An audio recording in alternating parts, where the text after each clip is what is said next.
Welcome to the VSN pregame show with Coach John Peacock. I'm John Massoni, and Coach Riverview Rams come to Powell Davis Stadium this week for a big district matchup. What can we expect from Riverview and Venice in particular? Well, Riverview's coming in here and they're undefeated, so I think you're gonna see a group that's extremely confident. They have a two-headed monster at running back with Isaiah Belt and Torian James. They have a wonderful, unbelievable receiver and Huffman, yeah. Trenton Huffman, number 10. They have a huge offensive line. They play, Coach Smithers has them playing really well on defense. Riverview's always been a team that plays with great effort and gets the ball.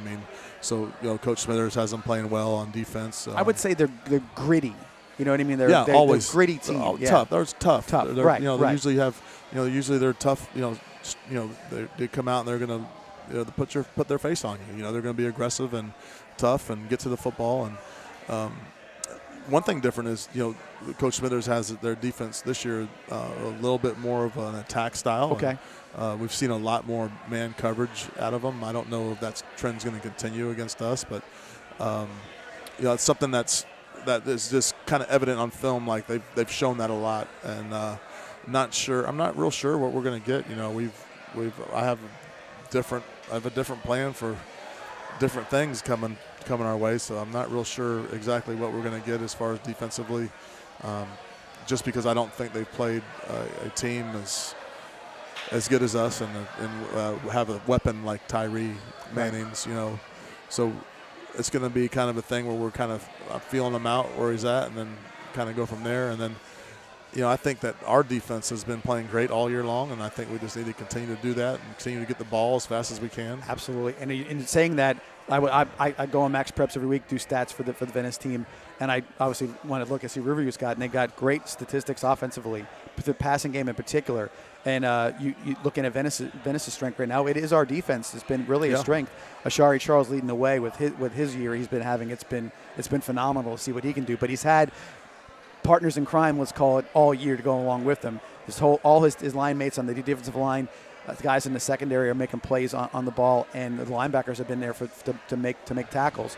I know that's going to be one heck of a matchup between their high potent offense and our stout defense. Yeah, I'm excited to see how we play and how we handle all that stuff. And again, football is going to come down to blocking, tackling, and who's going to take care of the football. So hopefully that we can take care of the football tonight and not give them the ball and move the ball efficiently and get the ball to our playmakers. The last 2 weeks, Darion Jones, quarterback for the Indians, has shown a big improvement in regards to his control of the offense. I thought last week against IMG, ball came out of his hands quick, beautiful, on time, and it helps to have a good receiver in Tyree Manning as well. Yeah, if you can get the ball in his hands, it's most likely going to turn out in a productive manner for our offense. Jones in the backfield, but we have two other running backs as well. So we actually that have been productive. John Ford and Ira Dale have been doing very well as well. But obviously, Macho Jones is a player that you want to see a lot out of tonight. Yeah, Macho's questionable for tonight, so we might be seeing a lot more Ira Dale and John Ford tonight. Well, again, they're both capable. That is for sure. Again, big night. Obviously, we know what kind of crowd it's going to be like. So how does? Yeah, I know that you are a fan of. You like the crowd being as jacked up as it's going to be tonight for sure, and all the things that go around it. But it doesn't take much to get everybody excited about this football game. Riverview. Let's face it, they are our rival. Even though they've only won one time in the last 20 years, right. It's still a huge game for us. It's still our rival, and it's a game we always look forward to. A game that's very, very important. Like you got to win this one. Yeah, we talk about this always. Week one.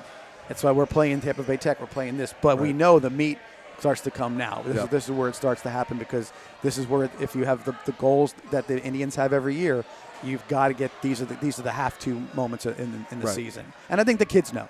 I don't think that they walk into it and they're like, this is like. I think they're very aware. And it's what's probably a relatable sort of a little like help for them is that when the rival game is important as a rival game, but when it's a district game, it makes it even more aware of how important it really is. Yeah, definitely. So anyway, Coach, good luck tonight. We really appreciate you being here, and then obviously we hope the fans have a great night tonight as well. With that, we'll take a break, come back here for more live action from VSN on tonight's live stream against the Riverview Rams. Be back right after this. Are you thinking about working with Mighty Dog Roofing? Well, check this out.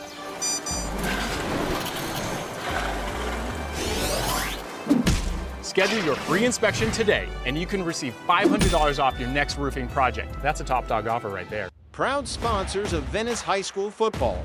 Let's go Indians!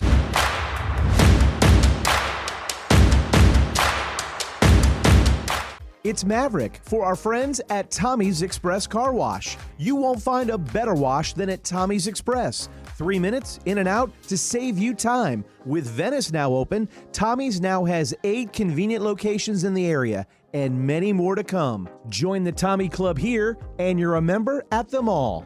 Text the word WORKS to 52884 and get a free Works wash. Good luck this season and go Indians! We're here live at Powell Davis Stadium tonight for a big district matchup between the Venice Indians and the Riverview Rams. I'm John Massoni here with my partner Trey Burton. And Trey, we talk about the games in the first of this part of the season. You mentioned IMG and mentioned Miami Northwestern. You mentioned all these really tough teams from around the state. But this is the one that you remember. This is the one that matters. This is about winning districts and winning the county championship and all those good things that you put banners up for. Yeah, this is the backyard game. You're going to see these kids, at the mall or when you're out and about, in Sarasota or even in Venice. So this is definitely one you want to get and you got to get. And they know each other too. I mean, These kids all know each other from playing different sports and football, and all their lives they played against or with each other in some form or fashion. I remember when you were at Venice High School, you knew a lot of the guys on the other side of the field, and so that was always one have that little bit of an edge when it comes to those kind of wins. Yeah, you see these guys in Pop Warner, you see them in AAU basketball or travel baseball, and shoot, even this coaching staff. A lot of these people were at Venice, a couple years ago, so it's very familiar faces and a game you got to get. And you say coaching staff, head coach of Riverview Rams, Mark Christiani, a Venice High School grad in 2002, played on our 2000 state championship team, the first one we had here at Venice, and was a coach with us for a good 6 or 7 years, and then moved up to Riverview. And so it's a lot of familiar faces, a lot of tendencies that you know about people, but just makes it all that more fun and exciting for a game like this. It should be a great one, especially with them being undefeated and a district match. So it should be awesome. No doubt. We'll take our headsets off for a minute while we go through the alma mater and the national anthem. Come back and talk a little bit more about the matchup tonight against the Rams. Be right back.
Another outstanding performance by our Venice High School marching band. Just a unbelievable how they have transformed themselves into a phenomenal top-notch band. Yeah. They do a great job for us, and they got a bunch of the younger kids, middle school level kids tonight. That's an annual event where they bring them out to get a chance to play with the high school marching band. So pretty cool night for them as well. So Trey, matchups tonight. Riverview comes in 6-0-1. Venice is 3-3. That alone right there, you might say, hey, what kind of this matchup looks lopsided, because Riverview has played, they've gone undefeated so far. However, it's a rivalry game, and the Indians have played a very, very hard schedule so far this year, and they're coming off a tough loss to IMG, the nationally ranked top 5, probably number 1 talented team in the country, and a 27-14 loss was, and Coach Peacock probably going to have his hair stand up on the back of his neck when I say this, but it was an impressive showing by the Indians.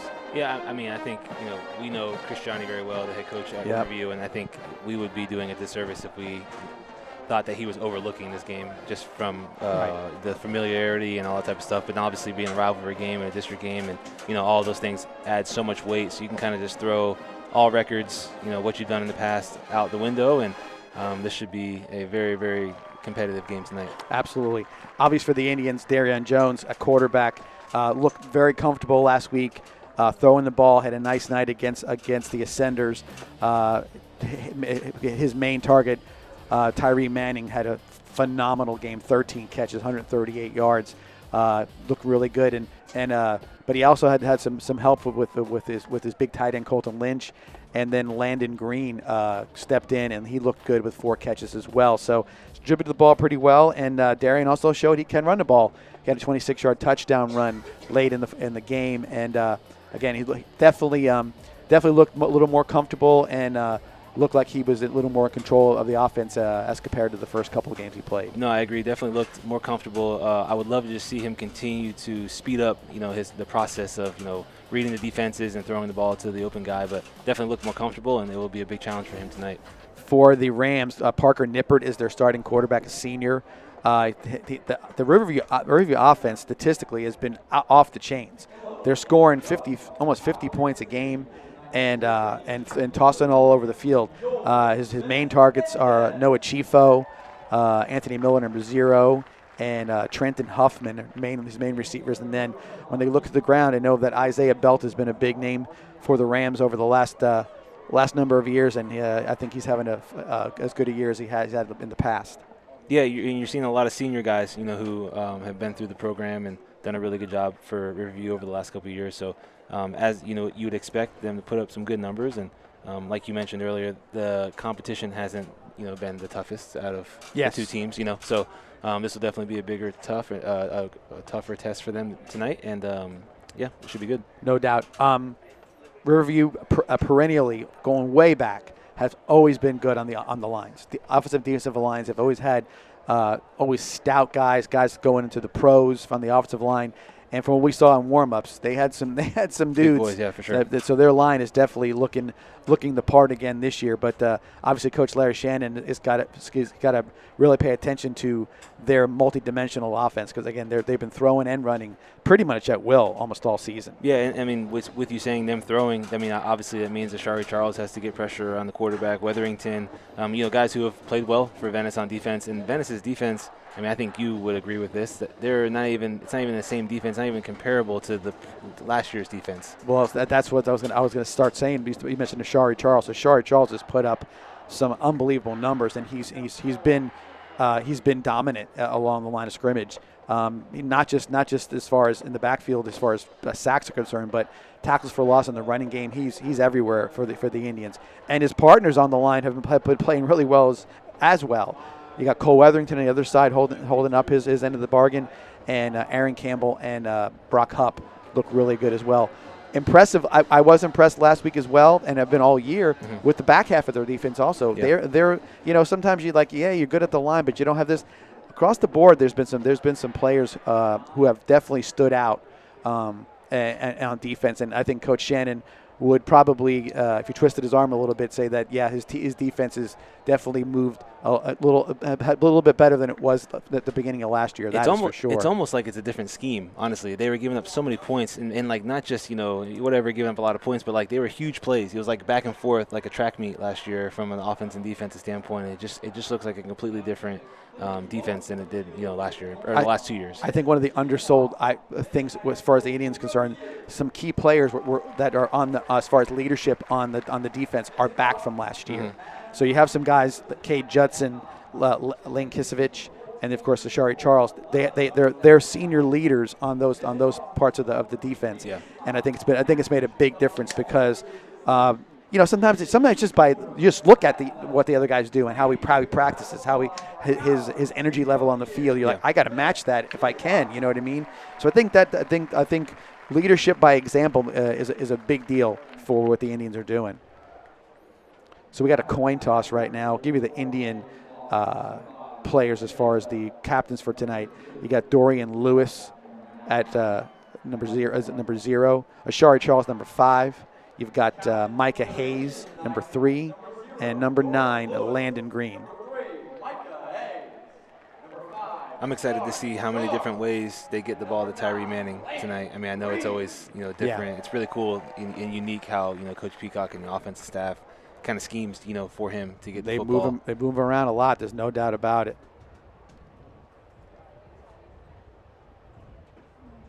So Indians will receive the opening kickoff after the Rams won the toss and deferred. Was it heads or tails, I don't know. So here we go. We get with our normal. And the producer of the hype video is up here tonight as well. She's got it all mapped out, and she's telling everybody what buttons to hit, and we get to watch another great entrance for the Venice Indians. Is she telling them or yelling at them? She's telling them tonight.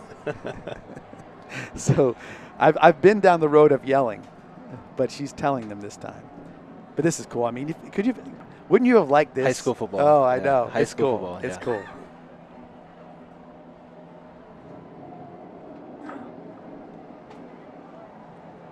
And now we added the dance team.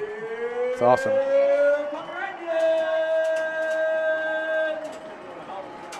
Indians take the field, led out there by Cade Judson and Cole Wetherington.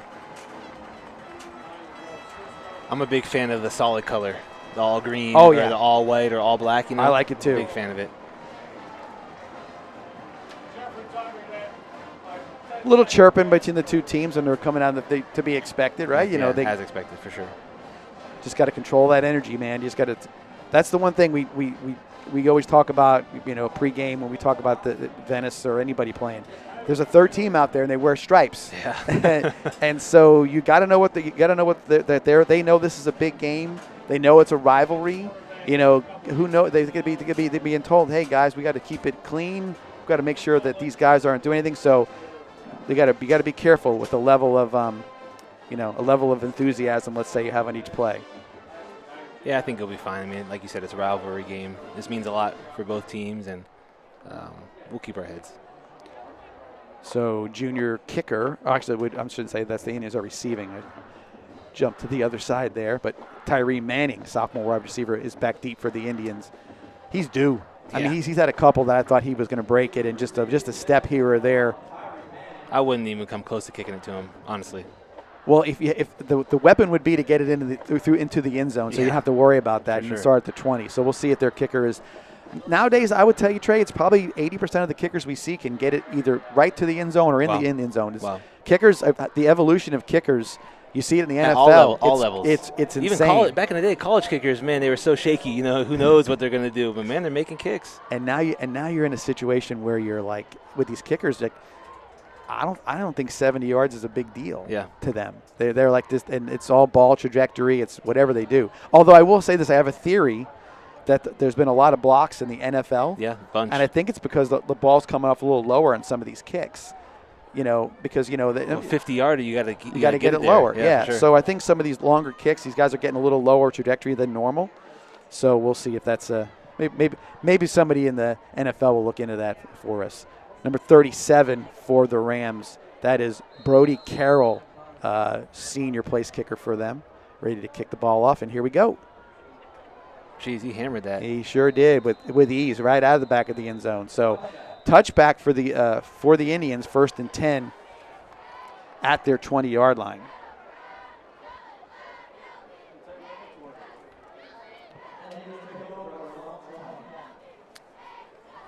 So, should be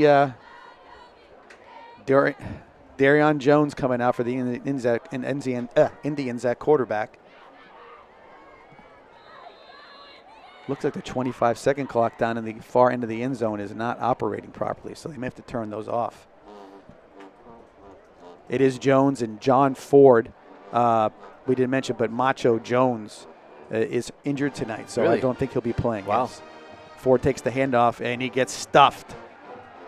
That's a big thing. Macho not playing. Yeah, and his ankle. That was number 9 on the tackle. That is Miles Prezakwas. That's a tough one. So no gain. 2nd and 10. This time it's Jones and the keeper, and takes it up the middle. He's got some space and he's got some room, showing some speed. Still on his feet. Dragged down out of bounds at the 35-yard line by number 14. He's a big boy. That is Tavius Pinot Parks.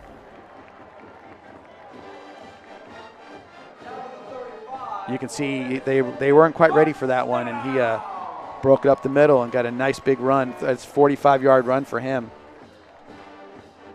So 1st and 10 at the Ram 35-yard line. You got Dale in the backfield.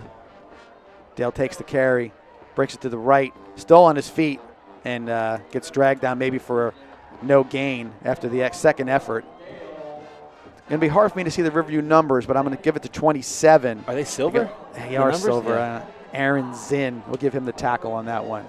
So I'll give a gain of 1 for Dale, 2nd and 9 for the Indians. I love the different looks that the Indians are given so far. We got a false start on the Indians. That's those 5-yarders, man. They just chip away at your progression.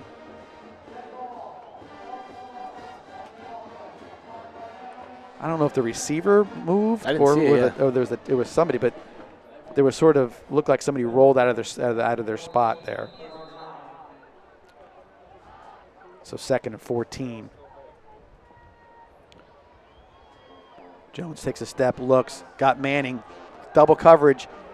Oh, he caught Did he catch it? He wow, did. He caught it. Wow, over double coverage. That was number 20 coming over. That's Farland, and he just high-pointed him and just went up and got it. It was a good enough throw, right? Got it out there. And Manning, great job of Manning going to get the football. So 1st and goal at the 6-yard line. A lot of people want to wait for the ball to come to them. Like, I love how Manning just goes and gets it. Jones on the carry. Gets down to about the 1-yard line. They went jumbo on that one. So give him 5. 2nd and goal from the 1, and I know they're going to try to go fast here. If you haven't watched Venice football before, they like to go very fast. Jones again, following his blockers, cuts back, and he should be in the end zone this time. He didn't follow his guys. I mean, he turned back to the left. 2 coolers that he easily could have walked in the end zone if he would have went outside. So 3rd and goal. Run the same play.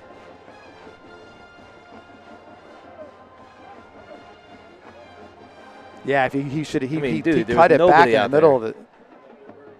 Same play. Go outside. There Outside. it is, touchdown. So Darion Jones with a 1-yard touchdown for the Indians. About as good of a drive as you could draw up for Venice to start. I mean, a little bit of running, a little bit of passing. Yeah. That's all good right there. And the Indians throw 6 on the board real quick. Right there, 31 with a kick-out block, and he just followed it in there. So it's M81 for the extra point. James Reynolds. I wish I had like a marker I could draw. The down block on those are so important. Oh, that was a weird snap. Wow. He it looked like he put the ball down, and he hasn't kicked one like that all year. Well, I'm looking at, there was a T. I don't know if we can see the replay on that, but there's like a T marker thing, and it looked like the guy didn't even put it on there. Like, see, he was back here. The ball was way up. He's like, it was up in front of him, the green. So could have been holder error on that one. But high school is the last year, or I guess age group that you can have a tee, right? They don't have it in college. Yeah, they don't it's all on the anymore. ground. Yeah, it's all ground stuff. So no good on the extra point. See if Reynolds gets some of his frustration out on this kickoff.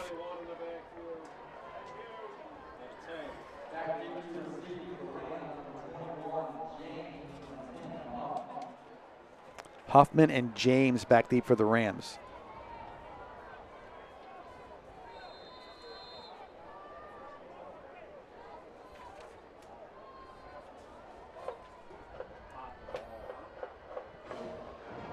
A little short this time at the 3-yard line. It's Huffman, and he is dragged down at about the 13-yard line. Great coverage down there this time. Man, them boys were running down there fast. Yeah. I mean, they got there quick. I would say it looked like Frazier and maybe Counts. I'll give them both. I mean, look how they're down there. There's 5 guys within the 15-yard line tackling this dude. It had a little error, but they were down there quick. There's no doubt about it. I mean, that's awesome effort by the kickoff team. So 1st and 10 from the 14-yard line. It's really hard to block those guys when they're running full speed like that, you know. There's one little move, and you're kind of walking, you're standing there still waiting for them. Oh, they got movement there. So there's going to be 5 on the Rams. We just mentioned how bad it is for the Indians. On the Rams, the same way. They don't want those little 5-yard dinky penalties that get you 1st and 15 and whatever else they're does to you. So ball's back to the 9-yard line. I know you're keeping an eye on Ashari Charles for us right now. Of course. Kind of hard not to keep your eye on number 5.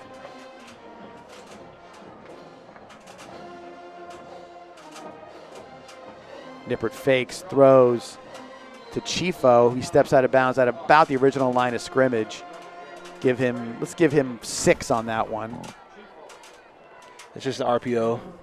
Good read by the quarterback, reading the outside linebacker on the left side. Walker Brown on the coverage and the tackle. So 2nd and 9 at the screen. Quick pass out. Got space. Good run. They blocked that really well. That was number 21 for the Rams. The outside receiver, I couldn't tell who it was, but got a really good block on our outside linebacker. For 1st and 10 at the 26-yard line.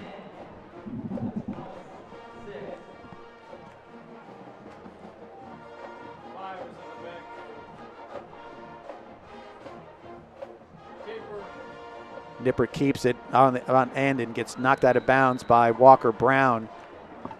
Good run by Nippert. Got to have outside contain right there. Who was that? Number 8? That was 9? Judson. Probably probably didn't see that play a little bit. He definitely pulled it. So 9-yard gain. Make it 2nd and 1 for the Rams.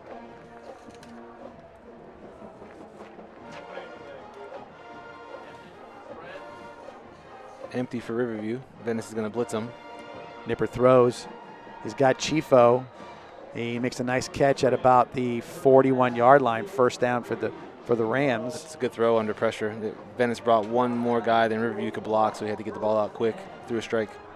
So now the ball's at the 41, and the Rams are making themselves a nice little drive coming back from pretty bad field position right off the kickoff.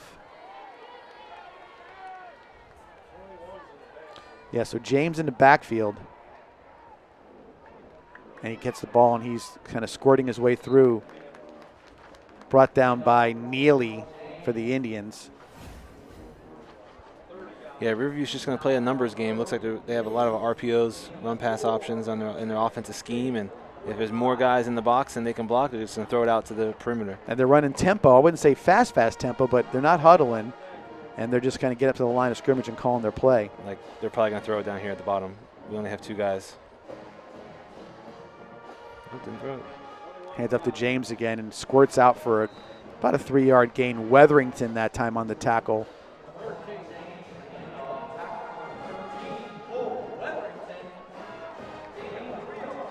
So give him 3 more to make it 3rd and 3 for the Rams at the 49-yard line.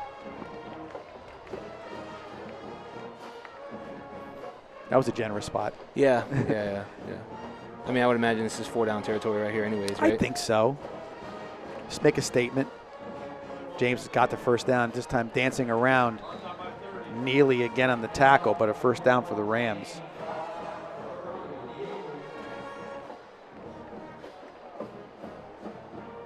Call that a 5-yard gain. 1st and 10 at the Indian 47. Chewing a little clock up at this drive too. 7:02 in the first quarter.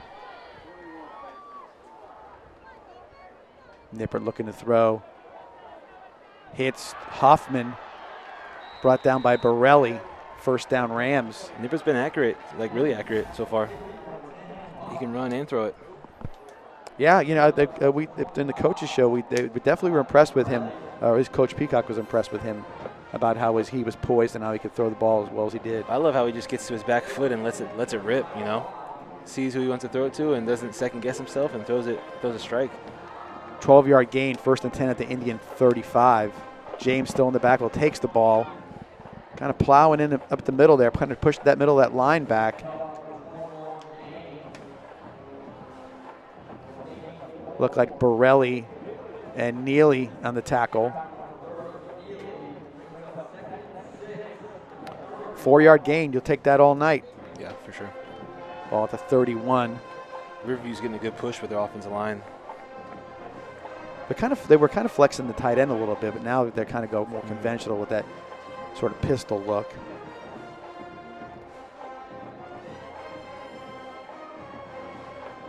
Again to James, and he looks kind of counter on that play, gets a nice gain on it. Looked like they kind of used Ashari's aggression against him right there. Hupp, Borelli, and Judson on the tackle.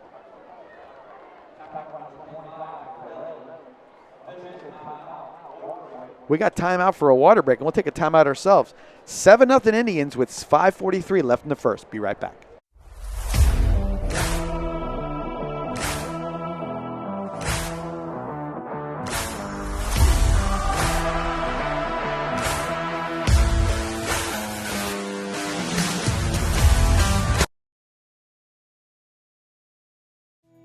Tri-County Land Development, servicing the Charlotte, Sarasota, and Manatee areas for over 19 years.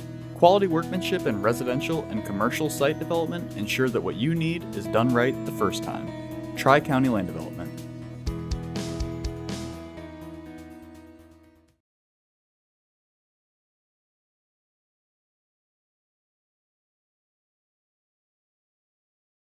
Back here at Powell Davis Stadium, 3rd and 3 for the Rams at the Indian 28-yard line. Huffman in motion.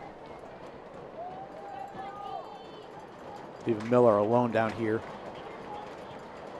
Toss out to James, gets a break up field, and looks like he got the first down. Morse kind of broke in, hit into him, and got the tackle. But we're going to be right at the 25, and that's another first down for the Rams. Yeah, this offensive, our first series for them is going about as good as it possibly can. You know? Everything's positive yardage, sure. except for the first play with the false start.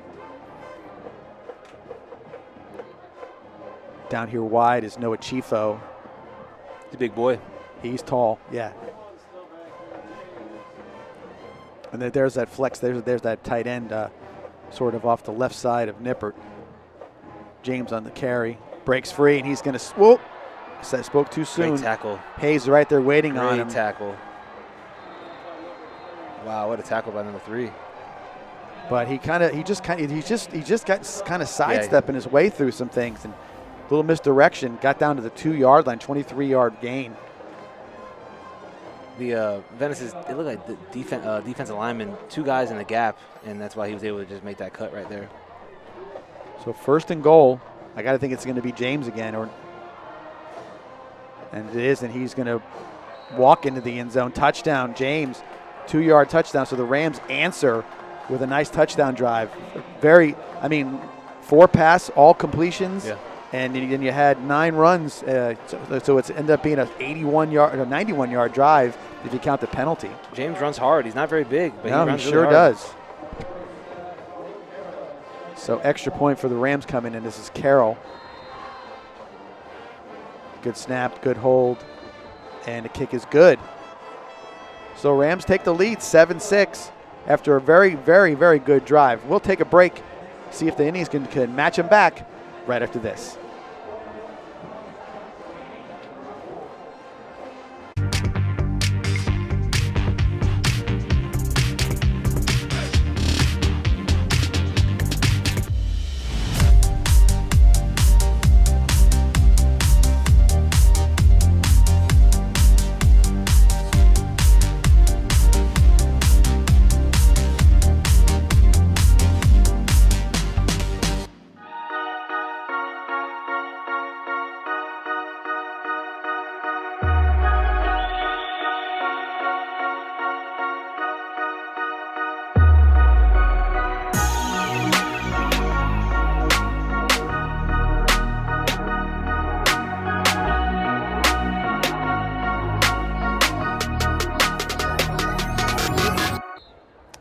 So Carroll set the kick off again. Last one was way deep in the end zone. And this one he pooches right to Walker Brown. And he's up to the 32, 33-yard line. Good run by him. Not sure why they would pooch it. Well, I mean, yeah, if you kick it in the end zone, definitely got to kick it in the end zone. But yeah, I mean, last thing you want to do is give the ball to Manning. No, yeah, if you're not going to make it, yeah, that was the better alternative. Give him 11 yards on the return. So Indians, pretty much. I mean, there's nobody's dropped the ball yet. No. I can tell you that. So Indians have the ball at their own 33, 1st and 10. You got Dale out there again at running back. He's a hard runner, Trey. Yeah. Spread formation for Venice. Dale takes the handoff. Kind of slow to the hole there and brought down maybe for a yard gain where they're marking it down here. Yeah, I mean, it looks like to me, I know it's only been one series for each team, but Riverview's offensive line is moving Venice's defensive line, whereas Venice's offensive line is not moving Riverview's as much, as they absolutely. It was Clow on the tackle. Yeah. So gain of 1, 2nd and 9. Offsides on the defense. See what they got here. Dead ball, false start. And there's those 5-yarders. Again, it just kills you. Especially when you go 2nd and 9. Yeah. Now you're 2nd and 14. For sure. And that's what happened the last time. So it was 2nd and 14 situation. So somebody on that side is rolling out of their stance or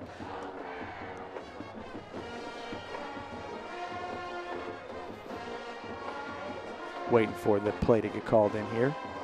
No safety deep for Riverview. Jones, and if he might have put his hand on, it may have been a house call. Manning had a nice little break on that one, and just a little bit, high and to the, yeah. I don't know if it was more of maybe he's seen somebody flash in front of his eyes or hands, but it was just a very high pass. Here, Riverview's blitzing everybody. Cover 0. You see, you got 4 flat linebackers absolutely. Right there. Jones and Dale. Yep, throw it to him. I thought it might be pass interference for a second. Might look, you kind of tugged on him, but it was the right call, I think, right there. You just gotta make the throw. Put it somewhere we can catch it. See if he grabs him a little bit. Yeah, it's nothing. It's just swipe at him, no big deal. So 4th and 14, and Reynolds will be out to punt. Kicking into the wind because there's a bit of a breeze off the east. Good punt. Yeah. I didn't see him fair catch it, did you? I didn't either, but they did. Obviously he did, He just gave himself up.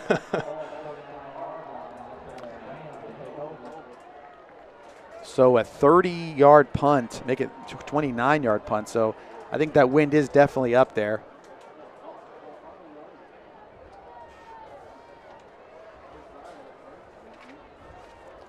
So 1st and 10 Rams, this time in good field position at their own 40. See if the Venice defense made the adjustment they needed to. Got Chifo down here. They got 4 receivers. Yeah. Or 5 actually. Yeah, 5. Empty. Venice is up tight. No safety deep for Venice. quick screen. It's the best play call you can have for that. Good play by Judson. He went back and got there, and that was Miller on the catch.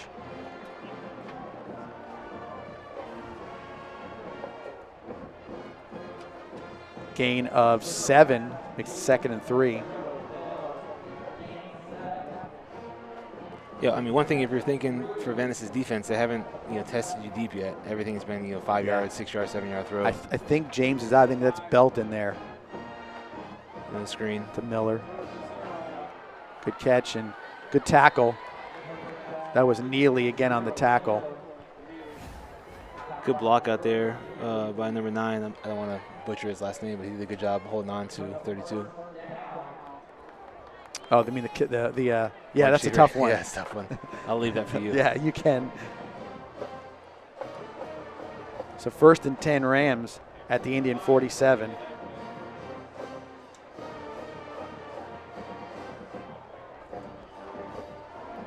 Nippert looking, thought he was going to go deep there, and they pulled it down to run and gets about 2 yards. Hupp on the tackle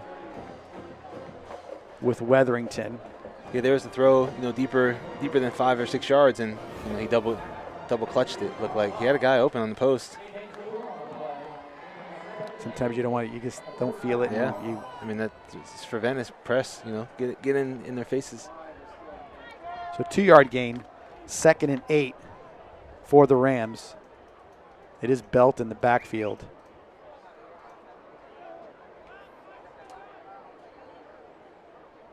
Definitely taking their time on this one. 5 seconds on the play clock. Hands off the Belt, breaks it out to the right.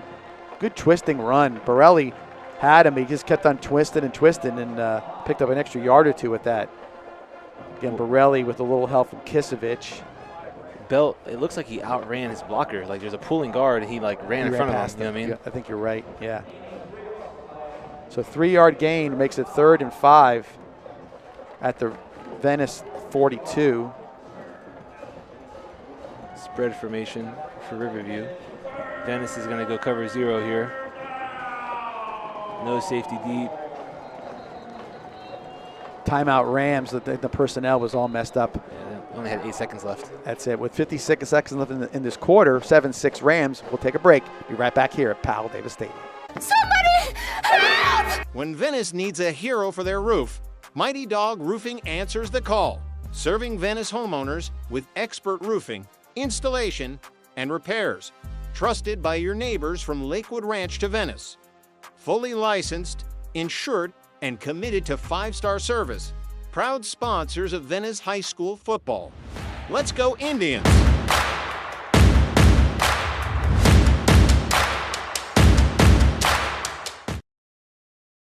It's Maverick for our friends at Tommy's Express Car Wash. You won't find a better wash than at Tommy's Express. 3 minutes in and out to save you time. With Venice now open, Tommy's now has 8 convenient locations in the area and many more to come. Join the Tommy Club here and you're a member at them all.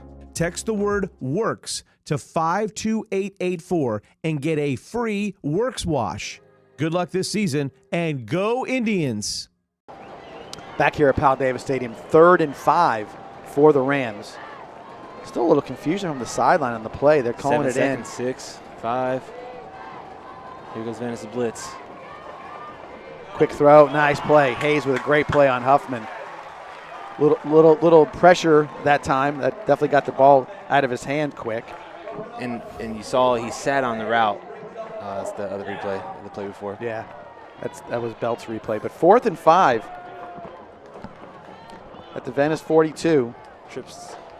Maybe the biggest play so far of the game right here, I think. Rams get a lot of confidence that they get a first down. Flipping their formation. Chifo one-on-one over here. Do you go slant to the big receiver? Venice is in zones. I don't know. 8 seconds on the play clock.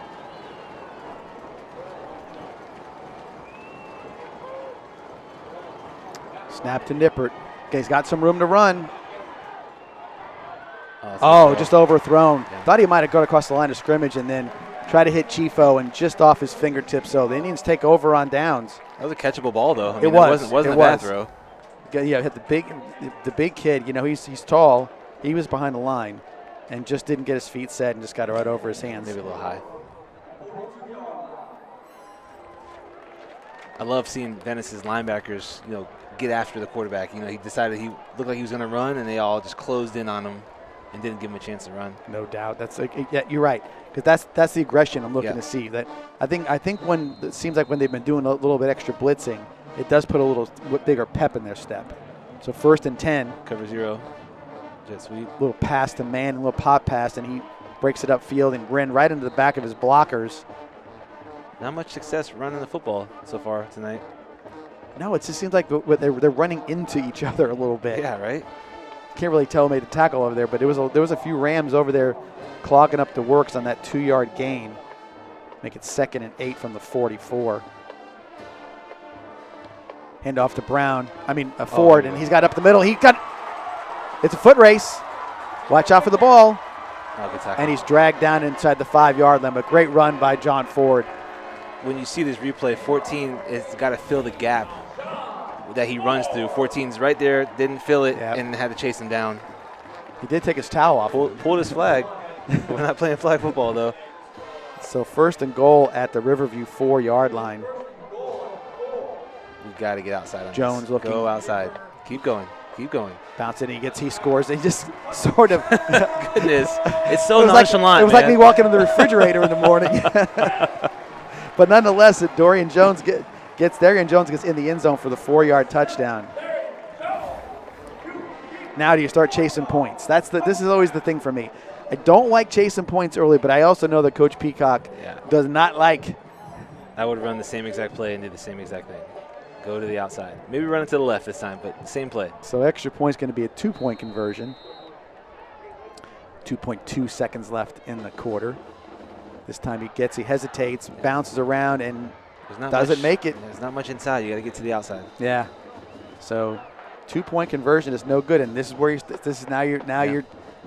chasing points for the rest of the game. Yeah. You got to score an extra touchdown, basically. You're right. That's what happens. We'll stay here real quick before we go to a break, because we're going to have a quarter break here in a second. But great run by Ford. I like that he took a step and went for the hole. Yeah. Sometimes you get into these games and you're trying to make every play the best play or the biggest play. For sure. And when you know that sometimes the best play is 4 yards. So and we took advantage of a miscue by Riverview's corner, not filling the gap and playing the gap that he hypothetically needs. I was just saying how Venice hasn't been able to run the football, and they obviously run for a 60-yard run. It tells you how much I know about this game. But again, I think it had a lot to do with that. By the way, the kickoff is sponsored by Stark Cooling Solutions, 941-390-1090. Family owned and operated. They do installs, maintenance, and service. That's Stark Cooling Solutions, our kickoff sponsor.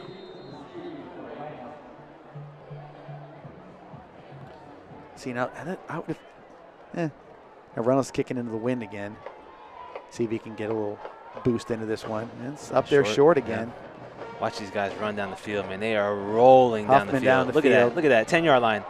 Counts. These boys are running down the field. Counts and Younger Dale on the tackle, but they were down there for sure. I love seeing that.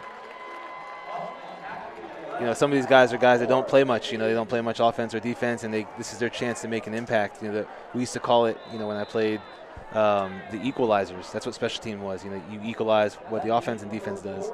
Absolutely.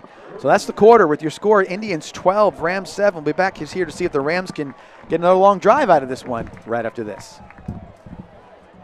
It's Maverick for our friends at Tommy's Express Car Wash. You won't find a better wash than at Tommy's Express. 3 minutes in and out to save you time. With Venice now open, Tommy's now has 8 convenient locations in the area and many more to come. Join the Tommy Club here and you're a member at them all. Text the word WORKS to 52884 and get a free Works wash. Good luck this season and go Indians! Tri-County Land Development, servicing the Charlotte, Sarasota, and Manatee areas for over 19 years. Quality workmanship in residential and commercial site development ensure that what you need is done right the first time. Tri-County Land Development.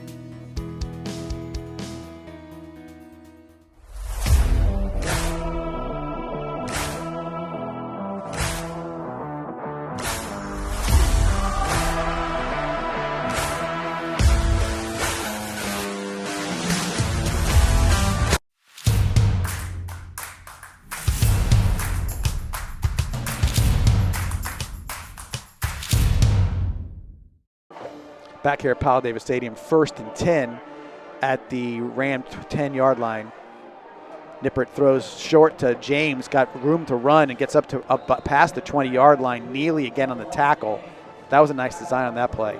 But still, it's another dump off, right? 5-yard throw, 4-yard throw, these type of things. I would love to see him try to get the ball down the field a little bit. So give him 13 yards on the play and a first down.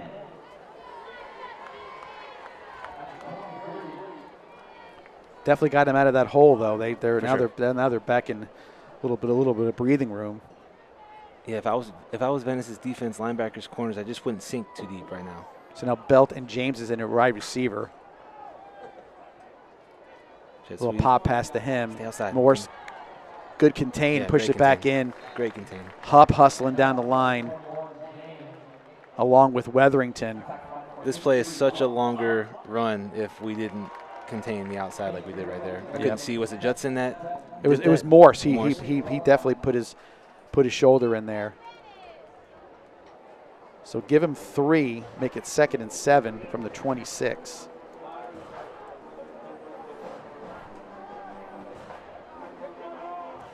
They're definitely they've run a lot of formational stuff. Yeah. So it's Belt this time in the carry, breaks a tackle, breaks another tackle, picks up about the 35-yard line. It should be a first down. Finally brought down by Borelli. If we see this replay, this tight end that they got, number 9, is mauling us right now. And he's the one that keeps flexing out there. He's he must be keep moving around.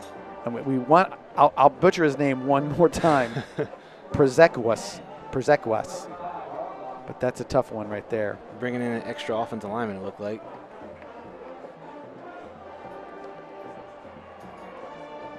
Yeah, they got 6 offensive linemen and a tight end in the game. Taking their time, down to 10 seconds on the clock.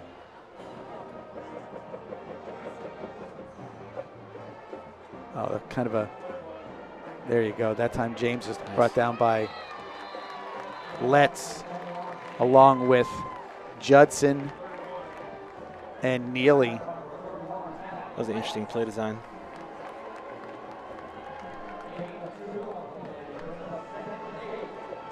So, no, I give him a 3-yard gain on that one. That was, again, nice little generous spot. Yeah. Still got that extra offensive lineman in the game. Yeah, but they're going to just try to maul Venice. Yeah. Here comes the tight end. Here comes the tight end for the extra blocker. James makes a man miss. Tripped up. Nice play there by Neely, because it looked like he was going to have a head of steam going there. They ran a little trap play or a wham with a tight end blocking on the defensive lineman, and the running back just jump cut it to the outside. So give him 6. It'll be 3rd and 1. And it kind of feels like they're going to get this no problem. Yeah. You know, the way they've been running the football. The push they've been able to get for sure. And James, it seems like wherever he starts, he doesn't finish. He's going one way and finishing the other way. It's kind of weird that Venice hasn't brought an extra D lineman in, with them having 6 offensive linemen and a tight end on the field. James plowing through there. Judson. You know, just from like a numbers standpoint, and Borelli. 6 O linemen, and you only got 4 D linemen. You think that they would win that match, you know, all day long. And a really good blocking tight end. It's 7 blockers right there. So they're just overmatching him right now.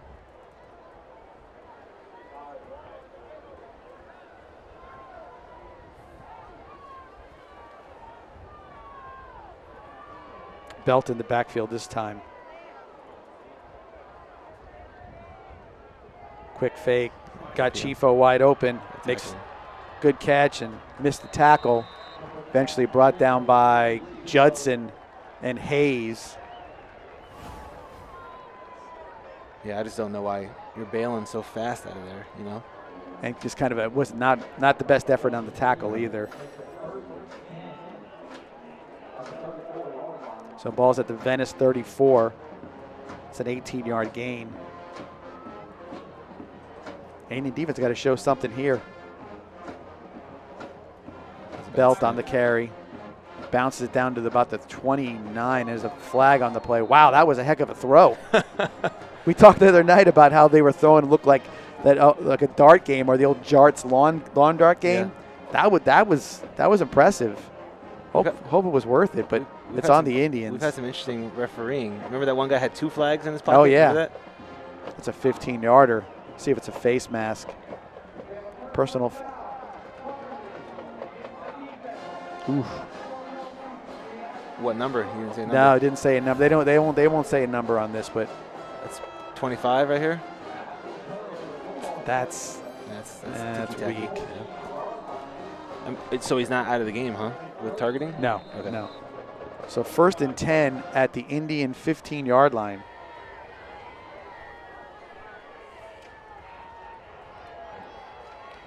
Hand off to Belt. Kind of pushing his way up to about the 11. Brought down by, looks like Hupp and Judson. Now Venice is bringing in some bigger guys for the D-line.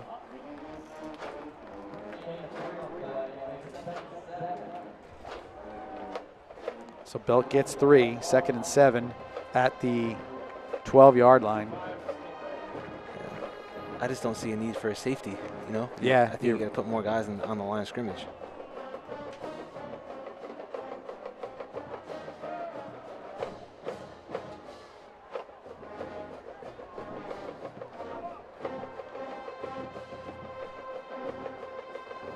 Quick look throw. Oh, what a knocked play. Down. Man, he had him wide open. The corner slipped. He did. Man, had him wide open. Watch the corner slip up top. Judson knocked it down. Yeah, either that or he got stuck looking in the backfield, one or the other. Good play by Judson. I would imagine 3rd and 7 from the 12. Coach Shannon's going to heat him up here. I would think so. Looking like it. Cover 0. I don't think you want to have Nippert sitting back there waiting for somebody to break open. I think you want to get him off his mark. 5. Timeout Riverview. Yeah. So they'll talk this one over, and we'll take a quick break. 6:37 left in the half. Score Indians 12, Rams 7. It's Maverick for our friends at Tommy's Express Car Wash. You won't find a better wash than at Tommy's Express. 3 minutes in and out to save you time. With Venice now open, Tommy's now has 8 convenient locations in the area and many more to come. Join the Tommy Club here and you're a member at them all. Text the word WORKS to 52884 and get a free Works wash. Good luck this season and go Indians!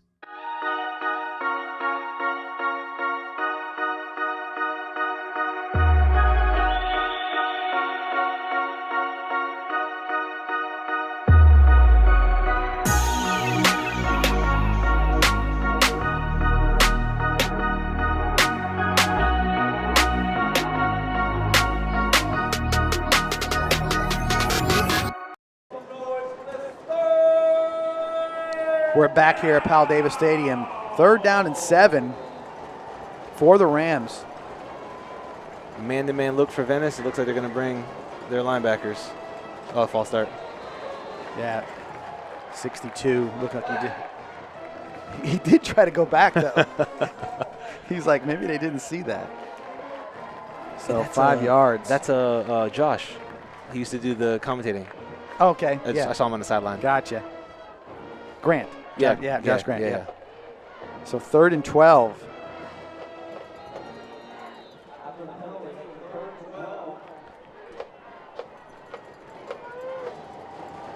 Now I think you come in now, right? Yeah, definitely got to bring it. They're looking. They're going to check with me. Still got plenty of time in the play clock. 15 seconds.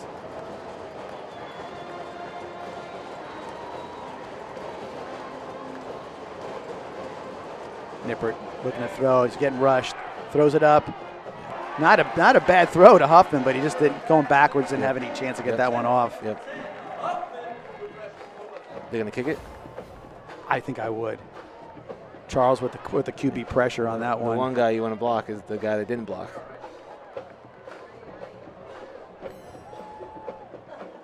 And just so you know, Ashari Charles has no tackles so far tonight. Wow, yeah. And I think that's probably a lot of the design of their offense right now.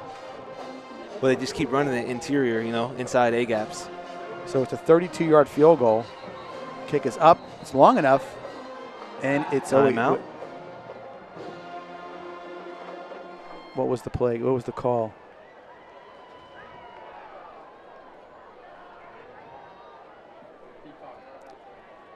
So we got an explanation on this one.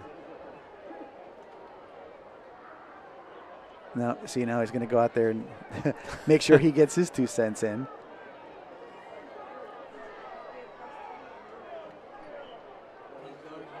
What is John doing? He's laughing about it now. Or maybe that's I'll say maybe it's a grimace. Yeah.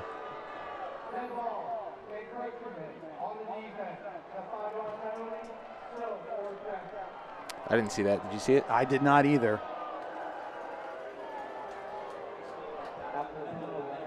So encroachment. Whatever. Did he make that kick, you think? No, he didn't. I think he hit it right. So it's a 27-yard field goal. A quick snap. Up and no good. Wow. Missed it Yeah, twice. he missed it. The other one the same way. It's just that angle for that short field. For sure. It's not an easy kick, especially with the wide hash mark. You almost want to decline it, right? The penalty, right? I'll be back a little further. You're 100% right. Huh. So the 27-yard field goal was no good. Indians maintain their 12-7 lead, but there is only 6 minutes left in the quarter. See if they can get down and get a score and get a little more padding on this lead. This has been a fast game. It's not even. It's 8-10 right now. Well, again, not a lot of a lot of balls have been caught, and a lot of runs, and milking the time clock for sure. The ball should be at the 20-yard line. Looks like it is, right? Yeah. I don't know if there's even a ball. They don't have a ball yet. That's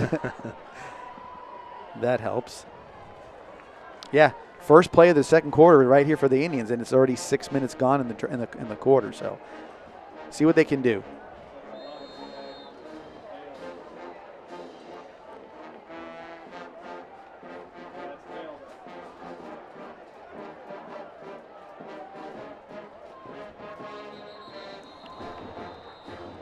Something is going on with that up there at that side of the field. Referee, yeah.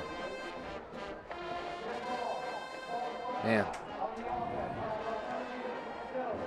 I'm not sure what they're seeing, but it's up there that he keeps. He's the lone man so far, seeing all these offsides for both teams. So 1st and 15 at the 15. I don't think he changed the play here. Probably just do the same thing. I would imagine.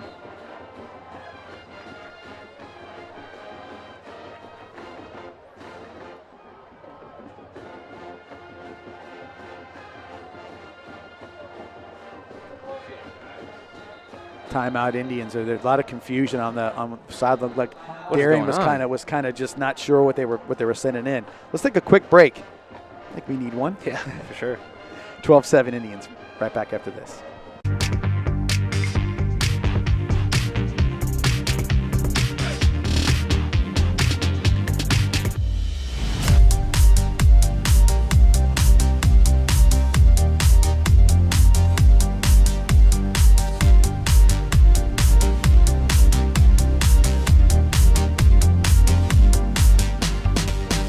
Are you thinking about working with Mighty Dog Roofing? Well, check this out.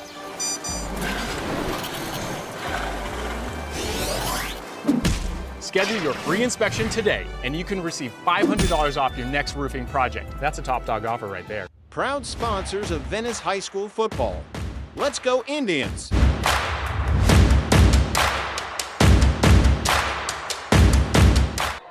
Back here at Powell Davis Stadium, 1st and 15.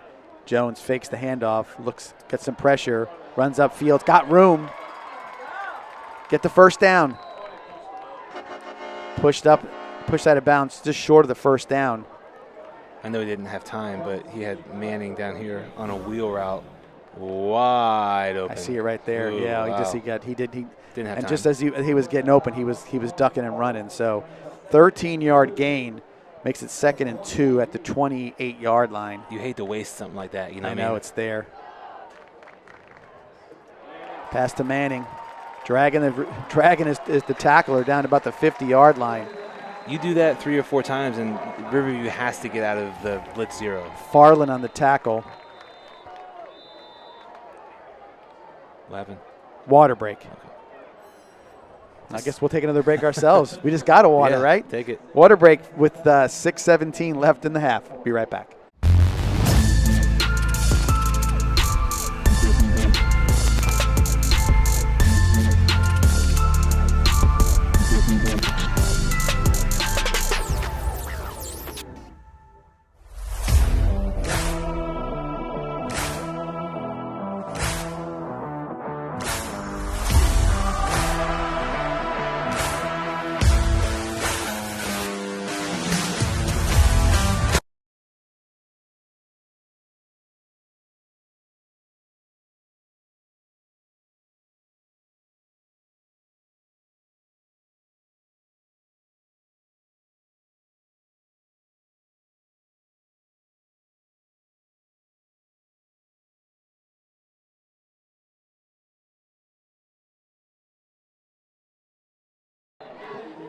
Back here, 1st and 10 at the 50-yard line.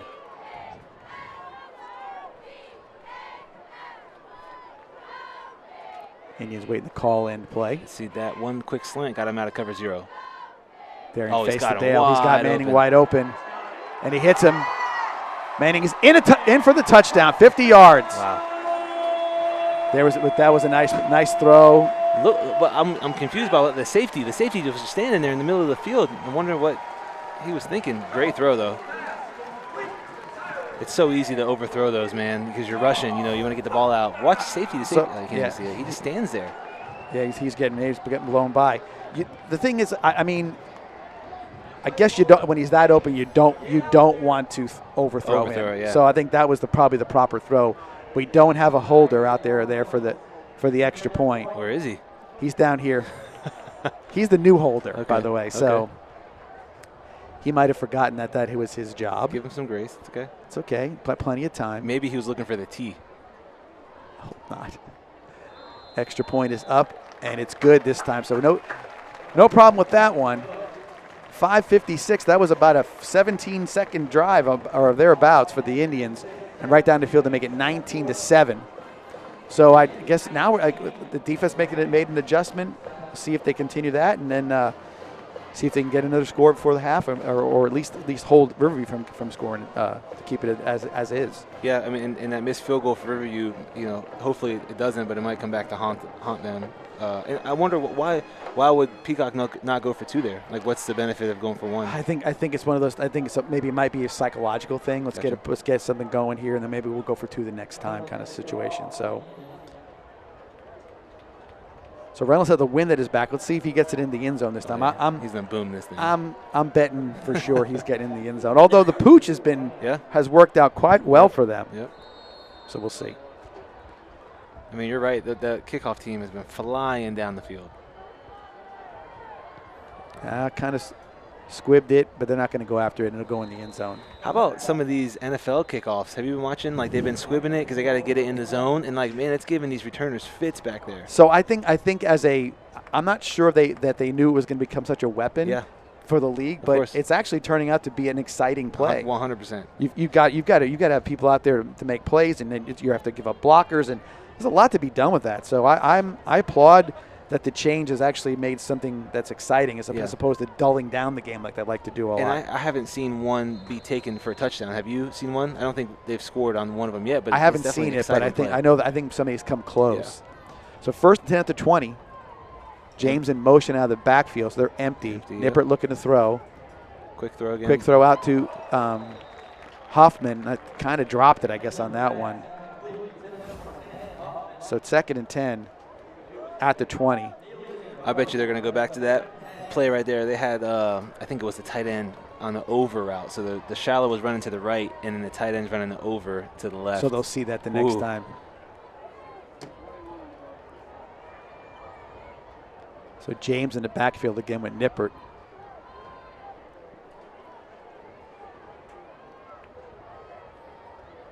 Fakes the handoff. Ball was, I don't know if it was hit or not, but it was close. Judson jumped up there again. We got a penalty. They got a lineman downfield, a little RPO on that one. Look at the big guy down there. He's at about the 25, chasing Borelli around. This is something we haven't seen from Riverview so far of 2nd and 10. You know, they've usually had 2nd and 5s or 2nd and 4s or 6s. You know what I mean? Not 2nd and 10. So they're behind the sticks a little bit. I would decline that, right? Yeah, Venice declines it. Yeah, so make it 3rd and 10.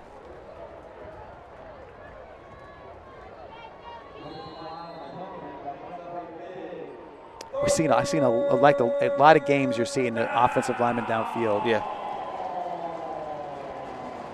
Again, it's that little hesitation RPO, and then they release him. Oh, he dropped the ball, looking to throw, and he dropped it. Wow. So, I mean, Nipper did a nice job of recovering that play. Looked like he could have kicked it around a little bit, and next thing you know, he makes the throw right here. That's 2 drops by Huffman on this drive. Yeah, that's right at him. Maybe it could have been knocked away a little bit. Maybe that was Borelli who knocked it away. Regardless, the first 3 and out of the game so far. Absolutely. Team. So 4th and 10. And just like us, our kicker is also our punter. So Carroll on the kick. Punt is out of bounds. Indians are going to have great field position. Looks like they're still walking. Looking to get him there. The Indian 48-yard line is where it goes to. So with 5:37, that's only a minute gone by in 2 possessions. Yep. Now the Indians get the ball back in great field position. With these kind of situations, are you like go for the jugular kind of scenario, or do you want to come out and have a good solid drive, or what do you think? So I think what I think and what Peacock thinks, they're maybe 2 different things. Yeah. I think we both know what Peacock is going to do, right? Yes. He's going to go That's for why the I said jugular it, and throw a Hail Mary here. I mean, I definitely would down here in the slot, that's for sure. Oh, Jones keeps it. Breaks a tackle and gets out to about the 40. Oh, I got him at the 47. Okay, that was maybe a little better than that. So Dale is give him disappointed 5. he didn't get that ball. Was that Ford or Dale? Yeah, Ford was very disappointed he didn't get that football. Why'd you pull that on me?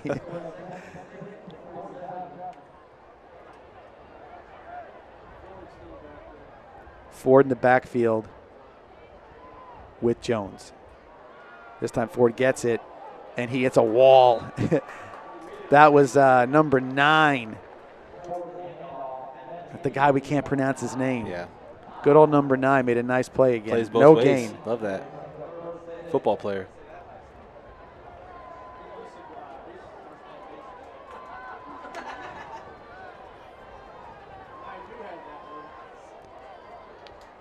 Looking over at the coaches for a little. Cover 0 for Riverview. The slot is going to be wide open. And that's Manning. Looks like a mismatch.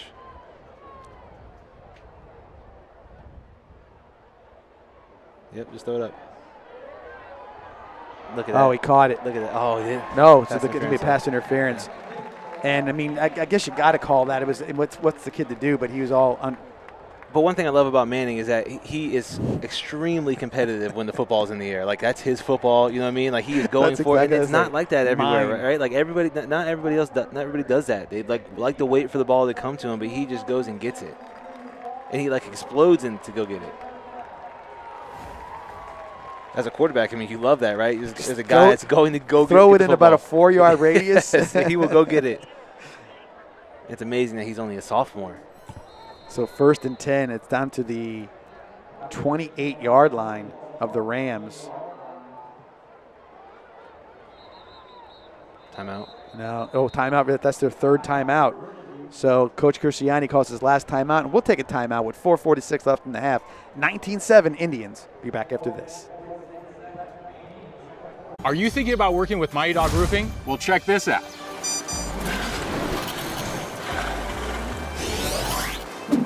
Schedule your free inspection today, and you can receive $500 off your next roofing project. That's a top dog offer right there. Proud sponsors of Venice High School football. Let's go Indians!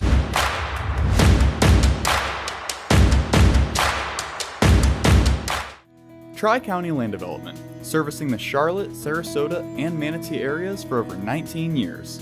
Quality workmanship in residential and commercial site development ensure that what you need is done right the first time. Tri-County Land Development.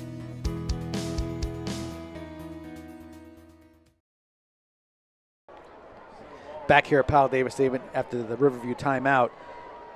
1st and 10 at the Ram 28-yard line after the pass interference penalty.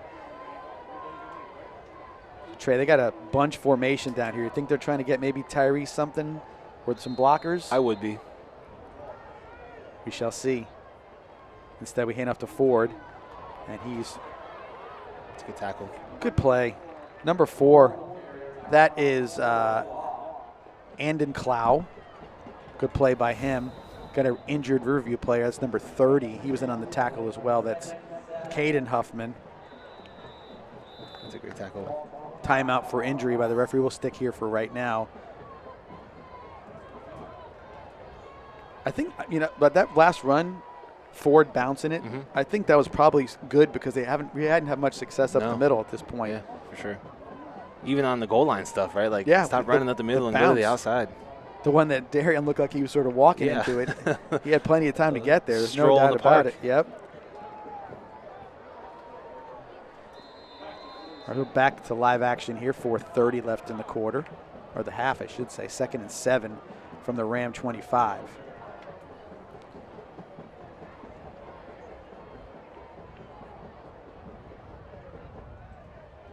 Waiting for the call. There it is.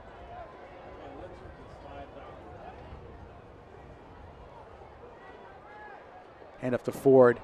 A little bit of room that time, but stopped there by 22 and 50. That would be Halperin and Blake. So we'll give him 2 on the carry. So 3rd and 5.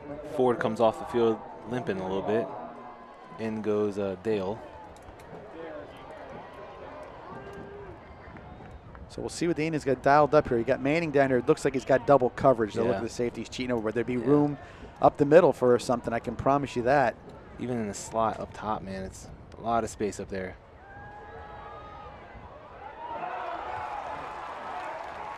Manning complete. Great high point in that ball. Run out of bounds by is Corredo. Still short though, right? I think. Oh, Manning's limping. No, I think he He's should on the have got ground. because he was at the 15, so he should have enough yardage for the first down. He might have a little cramp.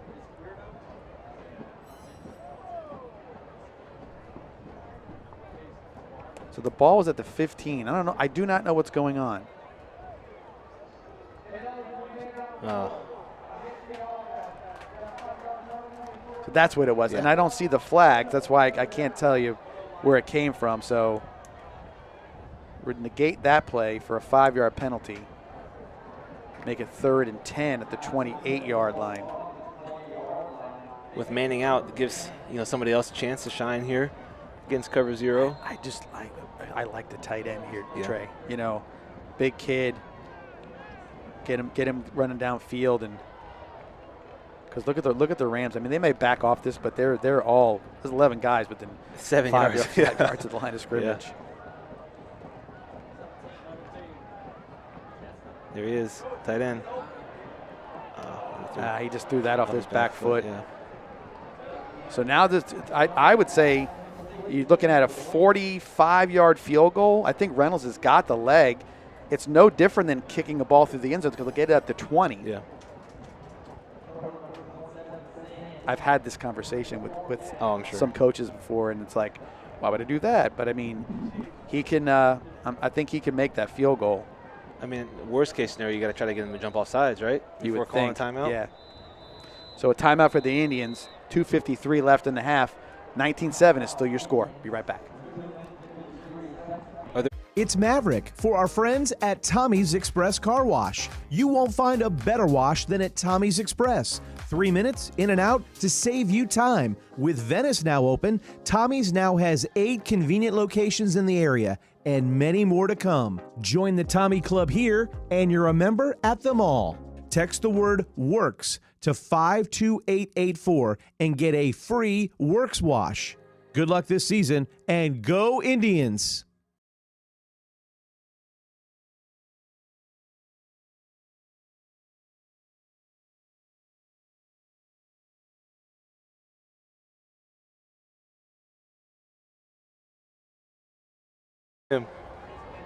Back here at Powell Davis Stadium, 4th and 10. Indians look like they're going to go for it. Ford back in the backfield with Jones.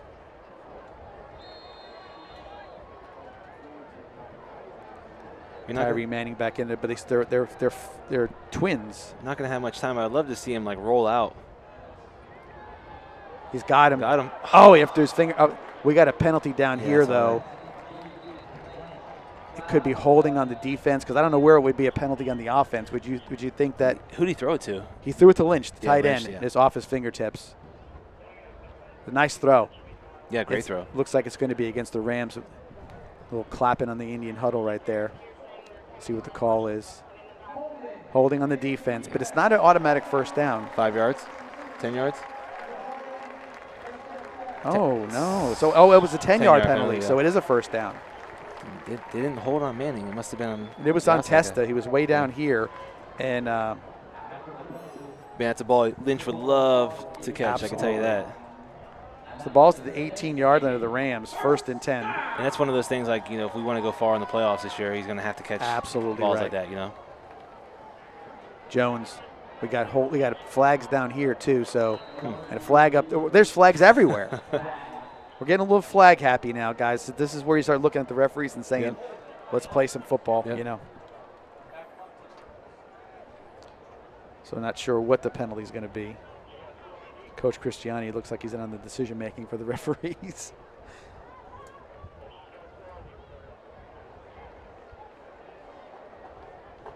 So the chain gang's moving. That guy saw it. They all saw it. Yeah. Good eyes. Not enough guys on the ball. So basically, I have nothing but a bunch of penalties written down all over the place here. So 1st and 15 at the 23.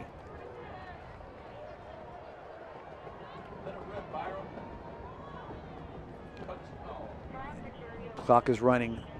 You got 7 seconds on the play clock. Jones takes the snap. Looking, rolling. Great Hits route. Manning. Nice throw. If we're able to see this replay, Manning, I try to tell these kids to do this. Stick the route when you're running the corner, made the defender fall on the ground. You can't see it there. I wish you could see it from our view. But the defender's on the ground, gets up. Great route. I would love to see more of that, especially when they're blitzing everybody up the middle. Like, get the quarterback out on the perimeter and let his athleticism show a little bit. He shows he can throw it on the run, too. 100%.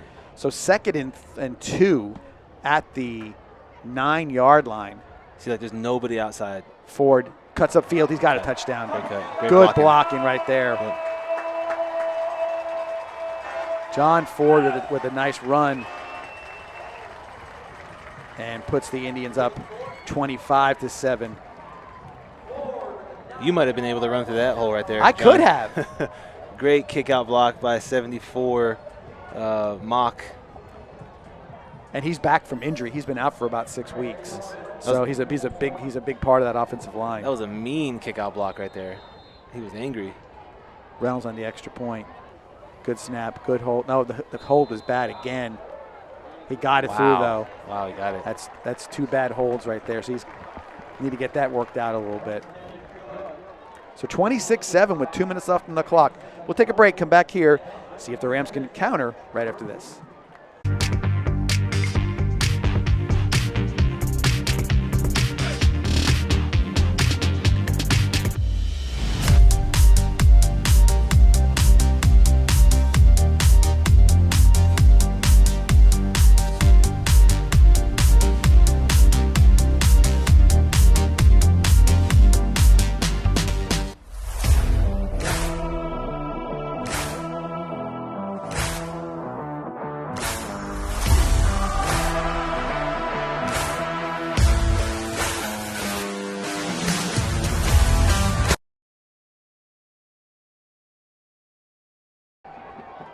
Back here at Powell Davis Stadium, Reynolds set to kick off.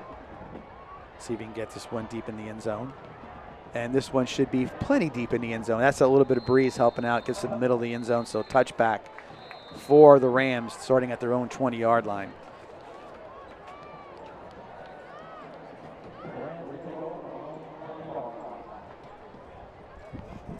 Thanks to Stark Cooling Solutions for our kickoff sponsorship.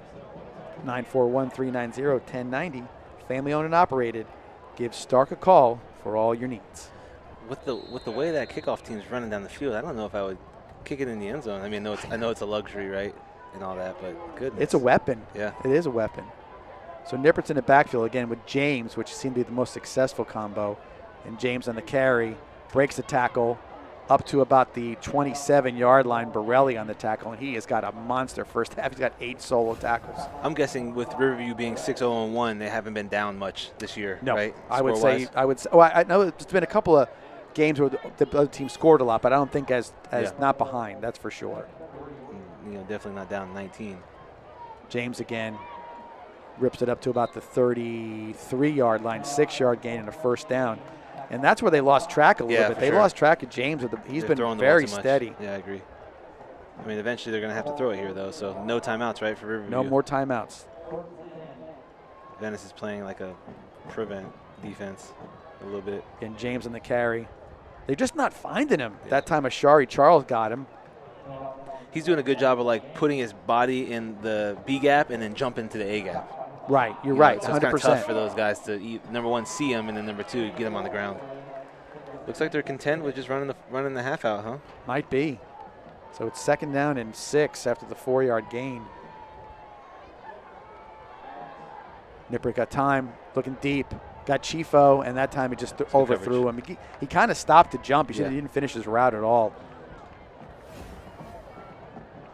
But that's what we're talking about, like going to get the football, right? Like there wasn't much of a move to go get it. He just let it go over his head. Yeah, as soon as he saw it, he kind of let up and made like a sort of a kind of half-hearted attempt to jump at it. 55 seconds left in the quarter. Maybe that's why they haven't been throwing it, right? Not let Venice get another drive. Yeah, because now you're 3rd and 6, and you're looking at maybe another possession with I think at least a timeout or one timeout left. So for the Indians. Love to see Ashari get home here. He's up top, 3-point stance. See him get after this quarterback. They moved him around a little bit here. Yeah, they have. Yeah, left and right. See him get after this quarterback. Looking to throw. He's at the edge. Morse does a nice job. Yeah, good job. And James just short. Venice should call timeout, right? Yeah, Morse. Great job. 32 Morse setting the edge, not letting the guy get outside. There's nobody out there if he lets him go outside. So it's 4th and 1, and do you want to risk this? I mean, the confidence would be you can make the first down here, but I don't know. If you don't, you're giving the Indians such an advantage here. Yeah, with us, we almost got home on the last punt, almost blocked it. So I don't know, man. I would try to get us to jump off sides, take the penalty, and then kick it. Yeah, I think you're right. See if you can get a little something out of it. Because you're in big trouble if they don't get the first down here.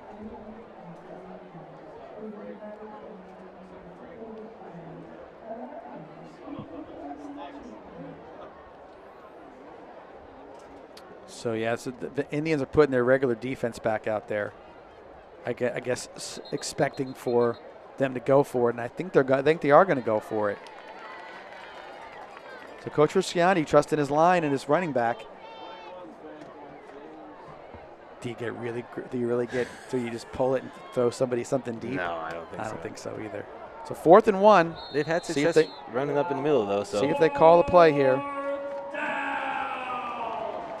Yeah, they called it. He's going to get it by about it, but it was a weird kind of deal there. Right? He definitely gave himself up. 2-yard gain and a first down.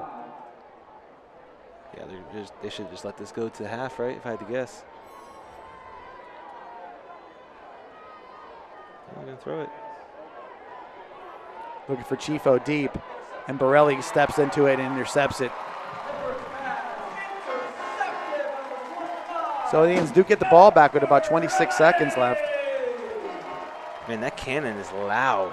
It is loud. Goodness.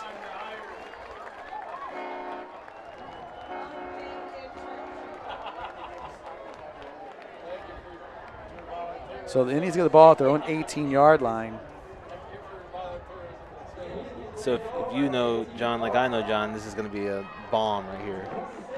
You would think. There's no way he's not going to. There's no way. Because they get the ball first. They deferred. Yeah.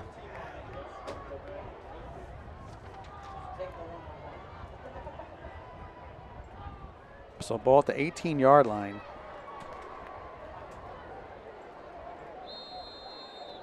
You know, kind of wonder why they don't have two safeties back there. And have them back a little further than they are. Yeah. Because, you know, momentum.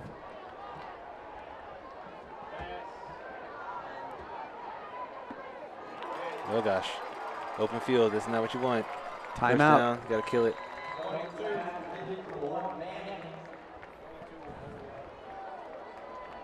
So the ball's up to the 37, 19-yard gain. Got to kill it. Hurry up. I don't know what they did right there, but they did. Now it's going to be timeout, right? You would think? They don't have a timeout. Oh, that's what it is. They didn't have a timeout. I don't know why they wouldn't kill the ball right there. And that's the half. So 26-7 is your score at halftime. We'll take about a 17-minute break ourselves, catch some water, maybe a little sandwich in our bellies, and watch the band who did another great job like they always do at halftime. See you back here at Powell Davis Stadium in about 17 minutes. Thanks.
Next up, the Indians with the B52 Love Shack and Banana Venice.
Next up,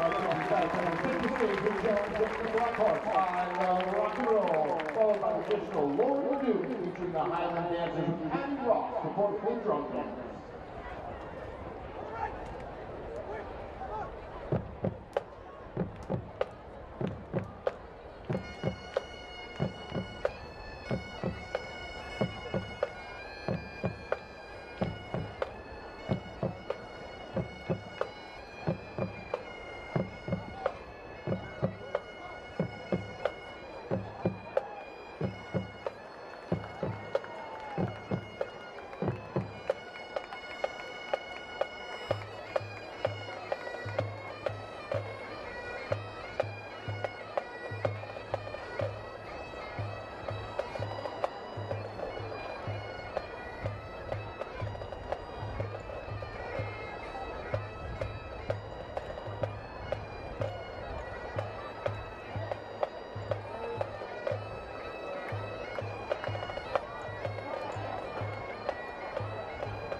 Before tonight's performance with the Beatles' 1967 hit, this is Sgt. Pepper's Lonely Hearts Club Band.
We're back here at Powell Davis Stadium after two outstanding performances, the Riverview Kilty Band and, of course, our Venice Indian Marching Band.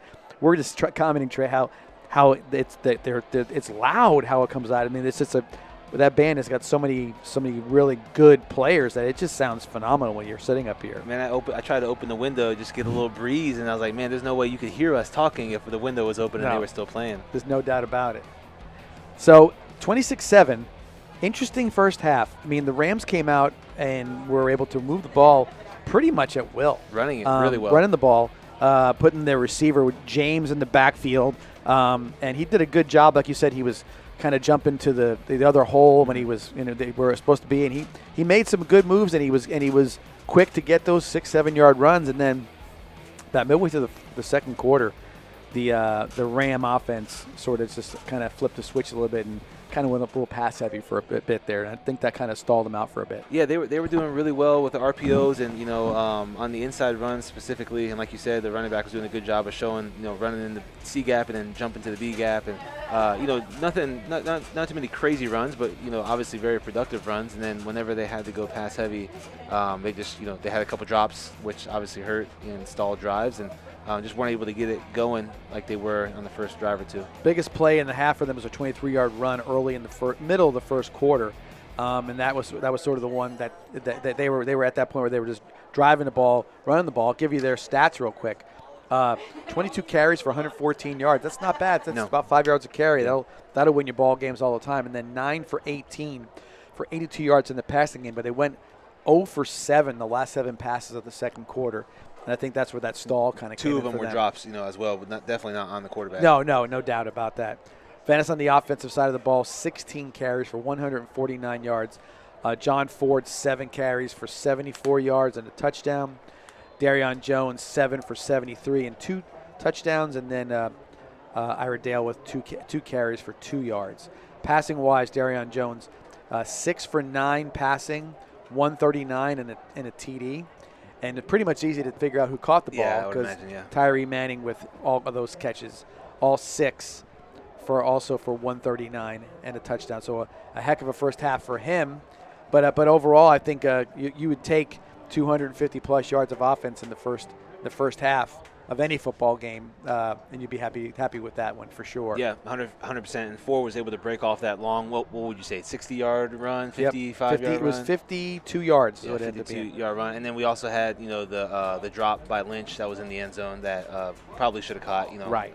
both of our opinions. So, Venice's offense is moving the ball really well, and just really impressed with how they're able to throw it, and they were kind of stalled at the very beginning, running the football, not getting 2 yards here, 1 yard there, but then Ford broke at that long 52-yard run. Yeah, which helped. They must have seen something. They probably told Ford one hole to the left or one hole to the right, and you're good to go. But Rams get the ball starting off the second half here, and I would be surprised if they didn't go back to what was successful early, because they weren't milking the clock too much, but they're getting nice 5, 6, 7 yard runs. But they are down 19, so I mean you can't take it too casual. You got to put a little tempo in what you're doing. Yeah, and then Rams get the ball. Yes. Right. Yeah. Rams get the ball for sure.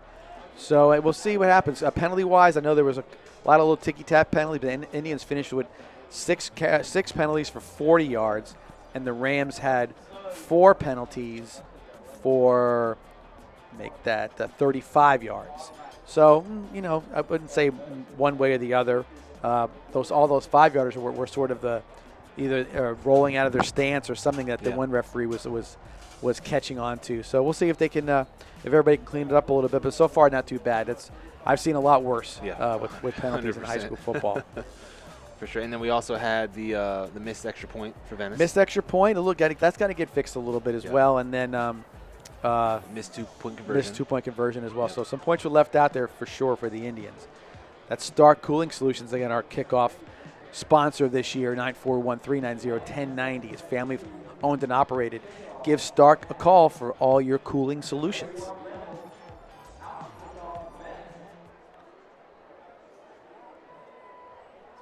So, Trey, we'll see how this all gets started momentum-wise. And I know I've been harping on this, but this kickoff team is flying down the field.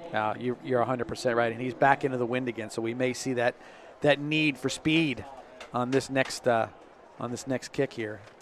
Reynolds high. Yep. And they let it go that time. Just barely gets in. Yeah. And I guess maybe they said don't catch that thing.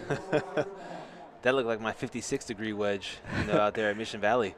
Backing up a little bit when you hit it? Yeah, a little bit, a little reverse spin on that thing. So we'll see who comes out with Nippert in the backfield.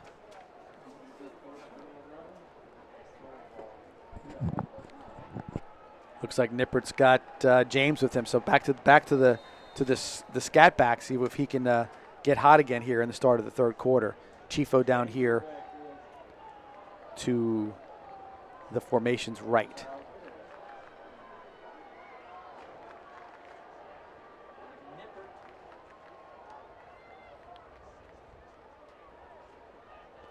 Nippert fakes the handoff, quick throw, in and out of the hands of Miller. Looked like he had it and just didn't get his hands closed around it right there. Little easy little run. Oh yeah, that's right there. That's got to get catched quite all day. One thing that's interesting that I've seen a couple times from Riverview, the center when he snaps it, it's like he's throwing a changeup. Like it's like a lollipop. It's floating. Back there. We were having a little trouble with our center with that. They just they're kind of afraid to throw it over their head, I think, or something. So who knows? It needs a little. He's having to step in to catch it. Yeah. After the incompletion, 2nd and 10. Again, James still in the backfield. I noticed it a couple times in the first. Yeah, like an off-speed pitch. This time James has got it. He's got room to the outside. That's how it started the last time. They lost contain and got upfield, and he got a good chunk of yardage on that one. If he would have cut up inside of that, it feel like both running backs, I feel, for Riverview, they outrun their blockers. Like they have a pulling guard or a tackle pulling, and they like run outside of them or in front of them when they should be running behind them. Walker Brown on the tackle. 1st and 10 at the 37-yard line, and that's what they lost contain early in the game, and they lost contain on that one as well. This time James kind of cut it back upfield, and good tie. Weatherington on that one was a good tackle there. Campbell was in there, number 19 as well, making him cut back into the flow. That man, our D line is big, man. I mean, Ashari's huge, and these guys look very similar to him. You stand next to these guys, you're like, oh my gosh, they fill up the room. So 2nd and 8. Tight ends in motion. Little bubble screen to Chifo. Judson kind of like tugged his shirt and kind of pulled him down on that one, along with Hupp.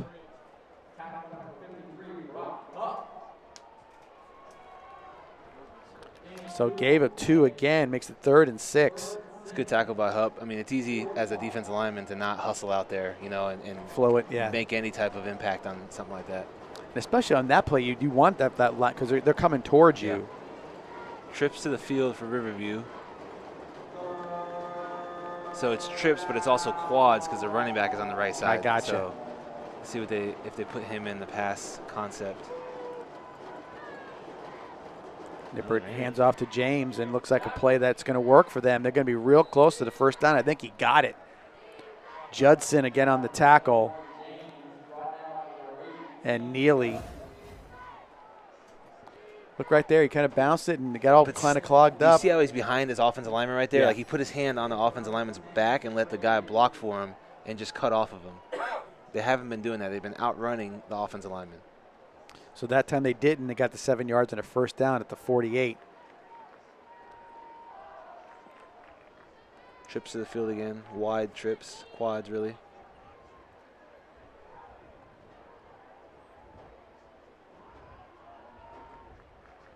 Going to run out of this again. That time Borelli, but I think the penalty is going to be against the Rams. See what they come up with. 5-yard penalty. False. Look at formation.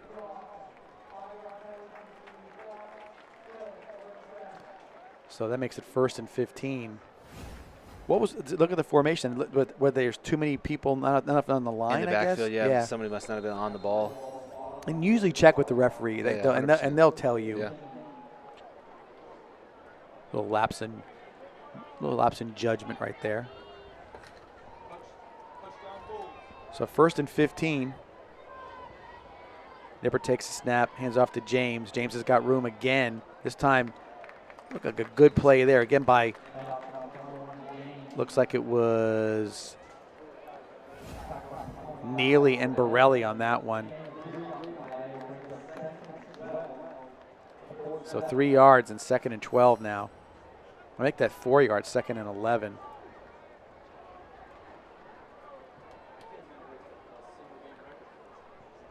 .906. They're taking their time. Taking their time for sure.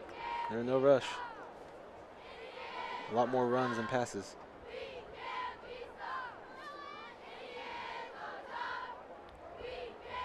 Nippert pulls it, looking around, got some room up the middle. He's still running. They kind of lost track of what was going on there, but Morse made a good play, but he's sort of like, they kind of were all staring at him there for a second. Wonder what, who was that? 30? Yeah, 30 jumped and made him not comfortable. Neely jumped and tried to tip it. So ball all the way down inside the Indian territory to the 38. That's a 15-yard run. And the Rams have got something going here. Again, James, that little bounce move of his. Borelli in there for the tackle along with Hupp. But that's 5 yards, you know. I mean, they would just keep doing it. Are they telling him to do that, or is that his style of running? You know what I'm saying? The running back? Yeah. I'm not sure. I mean, I wonder why he was out running. He did a good job that time staying behind them. Right. 2nd and 5. A lot of it's like where he takes the handoff at, right? So if he's on the left side and they're running left, he's already naturally going to be ahead of the offensive lineman. But you kind of have to do that every once in a while, you know, hand it off from a different side. James again, this time, they're just not getting off their blocks right now. He's not getting touched until it's way back in the Borelli and Letts on the tackle. Good cut, though, off for him right there. So 3rd and 2 from the 30-yard line. This monitor we have here is massive. I really like it. It's a great monitor. Coach Shannon's shouting out some positional moves they want them to make. Look for a quarterback run here. Nope. James again, and he's just one step, and he's just diving in through the hole wherever the hole is. He's like elusive, you know, like slippery.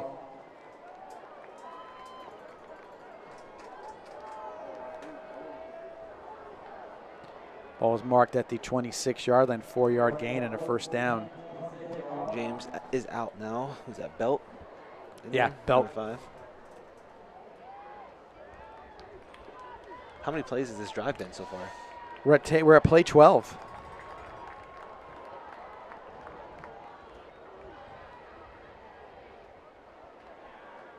Hand off to Belt, and he's got some room too. It's their O-line now. They're definitely making. Belt's just pushing. We haven't subbed much, you know, our defensive line. It's been the same guys in there, same 4. Let's Borelli on the tackle again.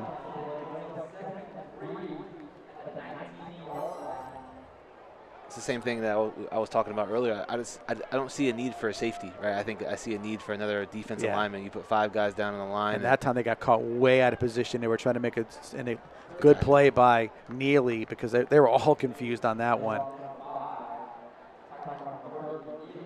this would be a great time for a phantom water break like they did in the first quarter from the referees. So they got it. They got the first down. The ball's at the 16-yard line. Yeah, where's that water break, right?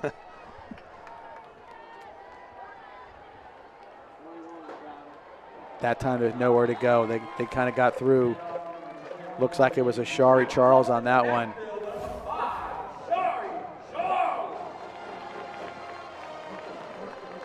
Got a loss on the play. That's one of the first losses of the night as far as 2nd and 11 from the 17-yard line. Maybe the referee realized that they want to ruin momentum like they did the last couple times.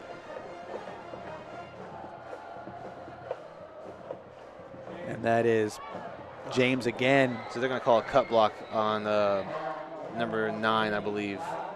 Yeah, he was laying on the ground after that one, so yeah, it's going to be a chop block. Yeah, so Ashari was blocked by the left tackle, and the tight end went and cut him.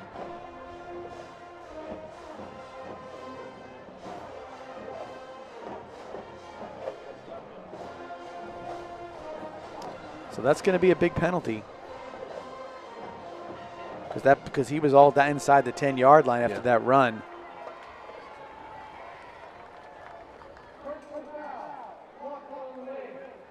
From the line of scrimmage, so that takes it all the way back to the 32-yard line. Yeah, if we get the replay, you'll see it on Ashari up top. It's cut right there. Yep. And they say he was right away on it, right away. Timeout, water break. And we'll take a timeout. 4:57 left in the quarter. 26-7 Indians. We're back right after this. Are you thinking about working with Mighty Dog Roofing? Well, check this out.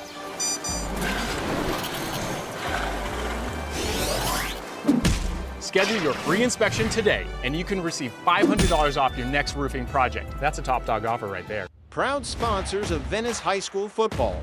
Let's go Indians!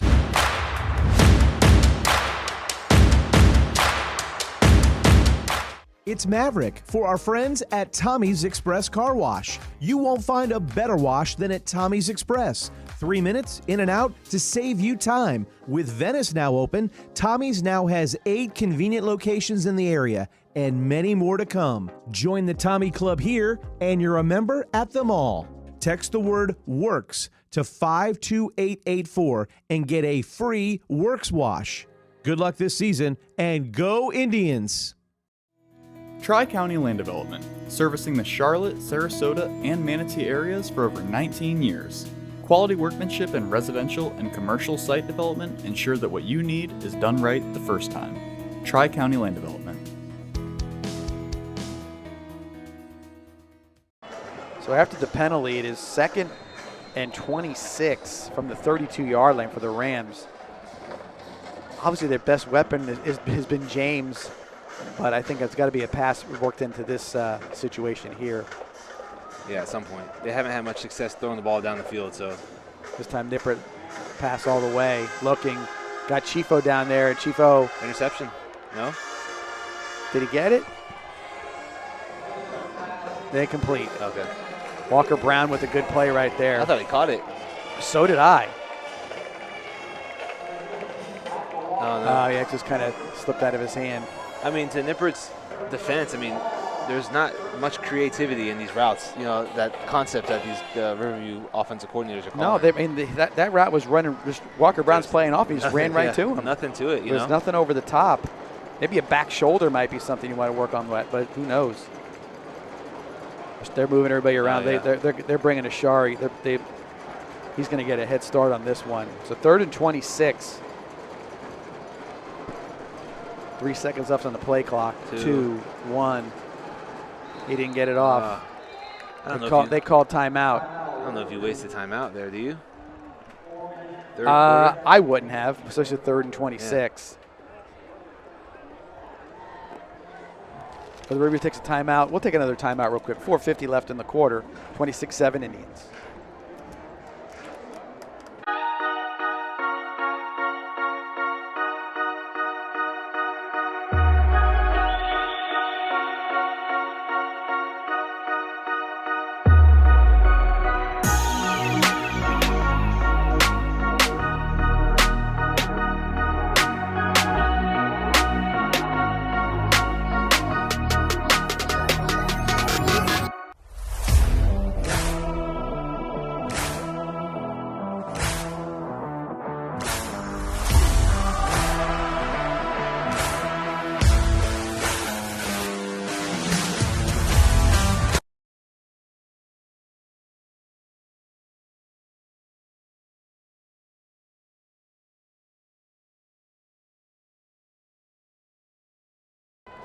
back here at Powell Davis Stadium. 3rd and 26 for the Rams.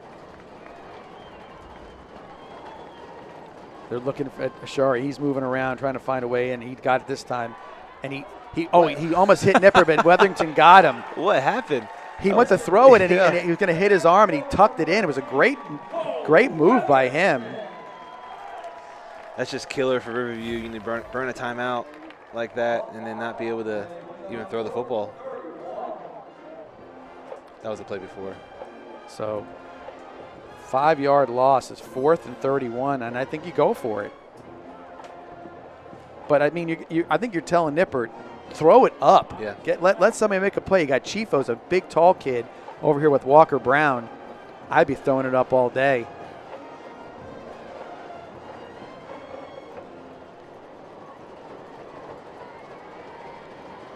Again, taking their time.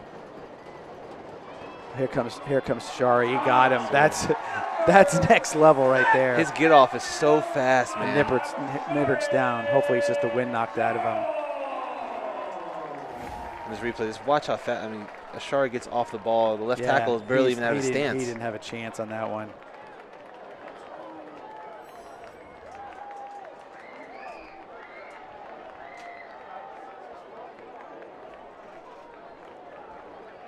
Who's going to be our next in the future? Who's our next rush defensive end? You know, we had Damon for a long. Yeah, we had Damon and Ashari at the same time, right? I'm sure there's someone in the. I have to go watch more JV games. Yeah.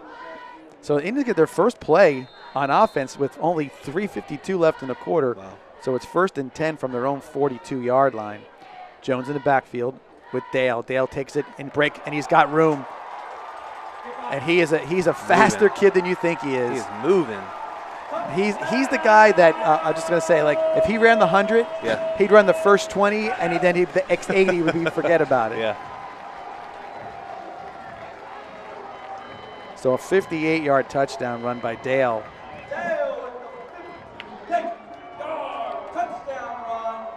I'm sure the defense is like, I just about to say that. Can we get a few more minutes? That. You might want to burn a timeout here.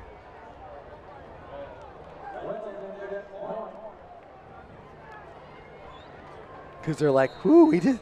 Okay, boom, touchdown. Reynolds in for the extra point. Bad snap again. He's not handling it clean, and it's no good.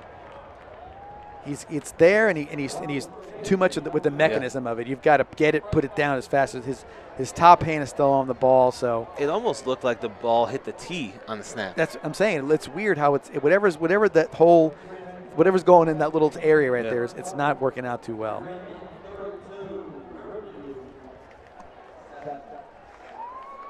So 32-7 is the score.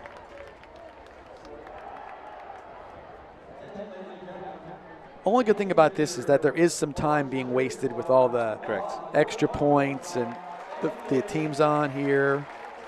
So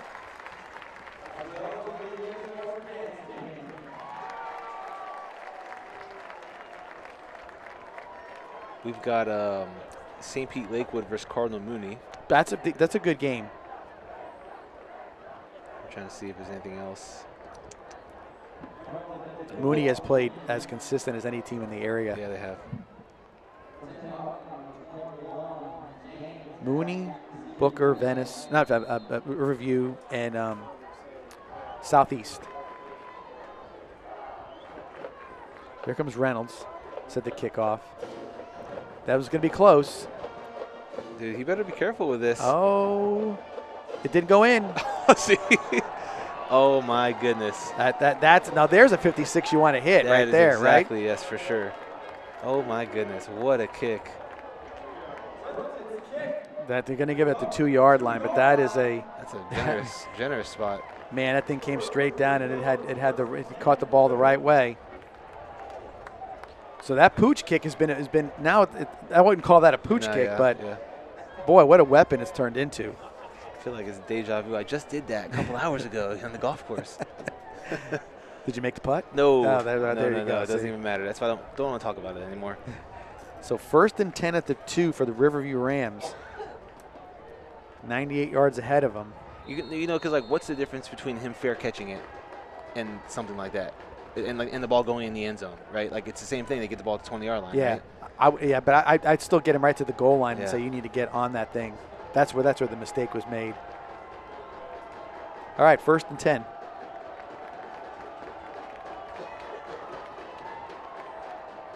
Nippert's going to throw, looking for Chifo, and he gets it this time. That was a little more back shoulder. Yeah. As Catchable opposed ball. to, very catchable ball. So right out of trouble right there. Walker Brown on the tackle. So it's a 38-yard gain.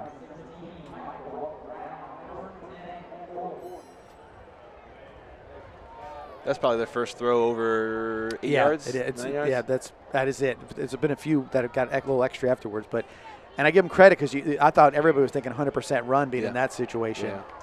Take a chance, and it worked out. James on the carry, breaks a tackle, carries the second tackler,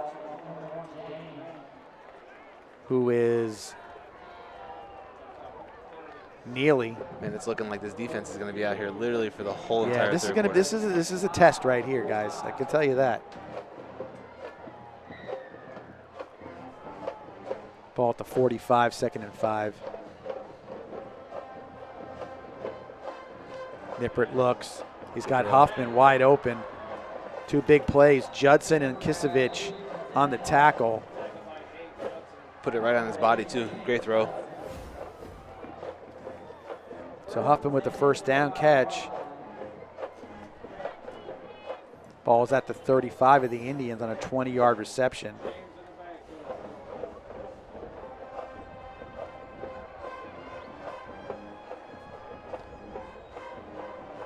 And a little more urgency in this with this pace too. James on the carry, gets 6. Charles on the tackle along with Borelli. They've ran the ball a lot to the left tonight. I don't know if you noticed that as well. But ton, way more left than right.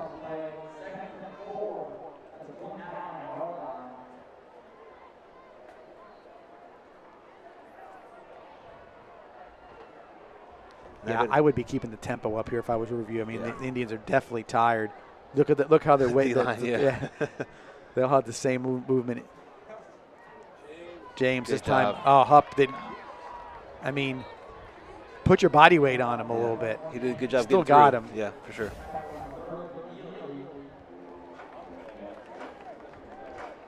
It's like Judson knocked him off the tackle. Yeah. But squeeze him. Yeah. Hold on to him.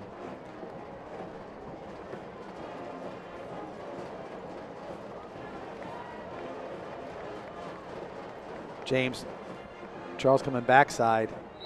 Another Yeah, run to the left. you can see that they're tired. I mean, their offensive line's got to be tired too, though, right? Yeah, you'd think.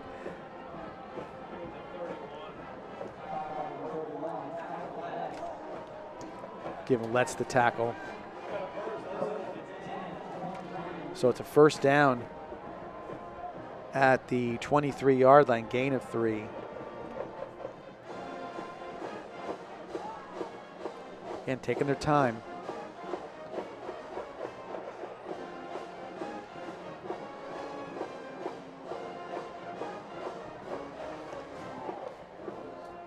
Oh, good pop pass. There it was, a tight end. Rewarded for all his good blocking. Absolutely. That is Miles, I'll try it again, Presequus on a 23-yard touchdown pass. And the Rams are on the board in the second half. I mean, that touchdown is a testament to how well they've ran the football. Absolutely. You know, running the football left, running the football left, running the football left, and then throw a little pop pass to the tight end. Carolyn for the extra point. A little low snap, up and good. The Rams get on the board here in the third quarter. 32-14 is your score. We'll come back and see if the Indians can do something with the ball when they get it right after this.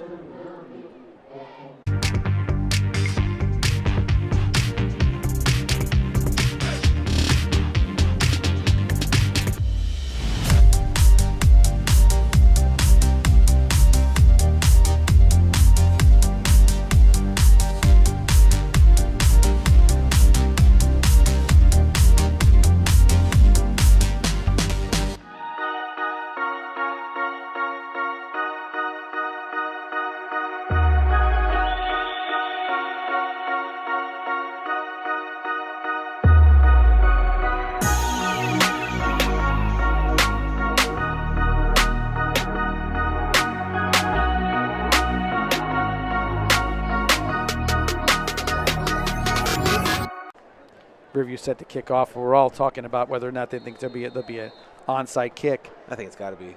I would, but I mean, maybe you're waiting for another score, maybe give a defense a chance. I don't know. We'll see how it goes. He does kick it deep, and he kicks it through the end zone for a touchback.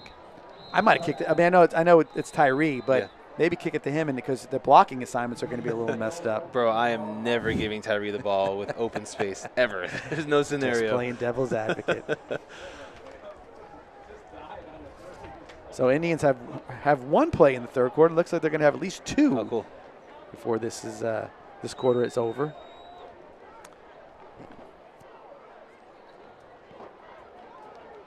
Yeah, you're right. Man, Dale was rolling on that touchdown run. It's like he's 1 yard or he's 60 yards. He does it a lot. But name another school that has running back after running back after running back like this. Yeah, no, he's the third stringer. Impressive. Yeah, he's definitely a weapon. So Jones in the backfield with Ford. Man, these false start penalties are killing us. So it's the when they're going to get the play call, either somebody's coming out of their stance or they're hearing something they don't. Is the center messing with the football? It could be. I mean, it very well could be, because both the head referee and the linesman both saw it. So that makes it 1st and 15 for the Indians. Oh, we did it again. Oh my goodness. So now we're just making it harder on ourselves. 1st and 20.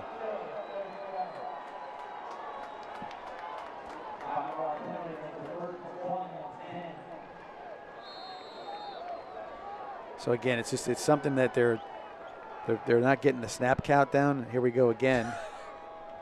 Looking to the side.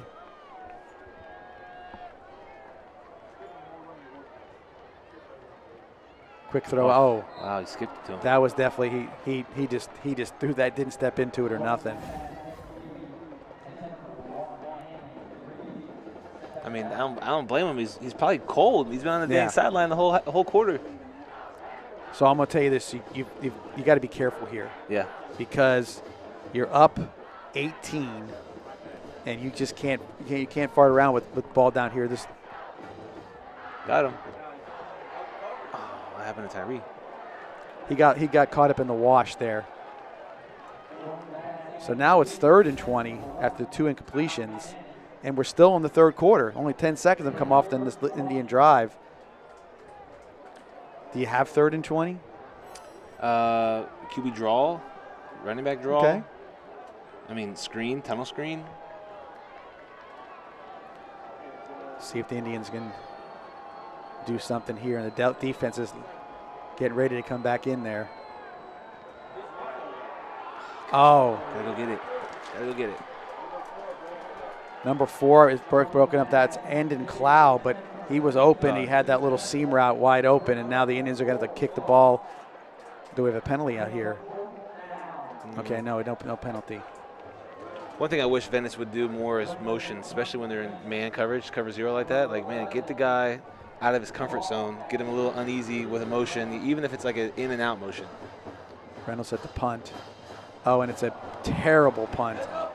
I mean, they're going to get the ball. It's a 20, and that's what I said about messing around down here. This is not a good situation at all. Yeah, it's a 10-yard punt.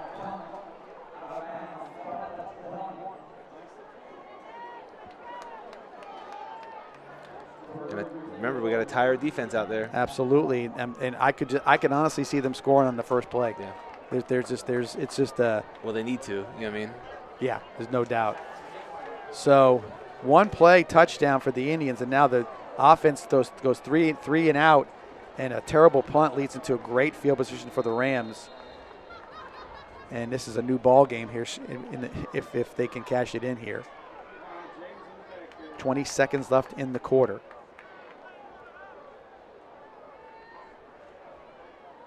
Nippert fakes the handoff, looking, rolling. Hupp trips him up after about a 3-yard gain. Yeah, I mean, going back to Venice's offensive drive, I mean, horrible throw on first down, right? Skips it to him. Maybe probably should have ran the football, right? Just to get to the end of the third quarter at the bare minimum. And that is the end of the third quarter. With your score, Indians 32, Rams 14, but driving. Back here at Powell Davis Stadium right after this. Are you thinking about working with Mighty Dog Roofing? Well, check this out.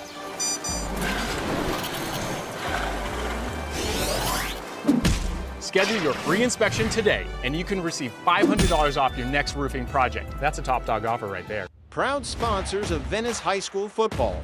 Let's go Indians!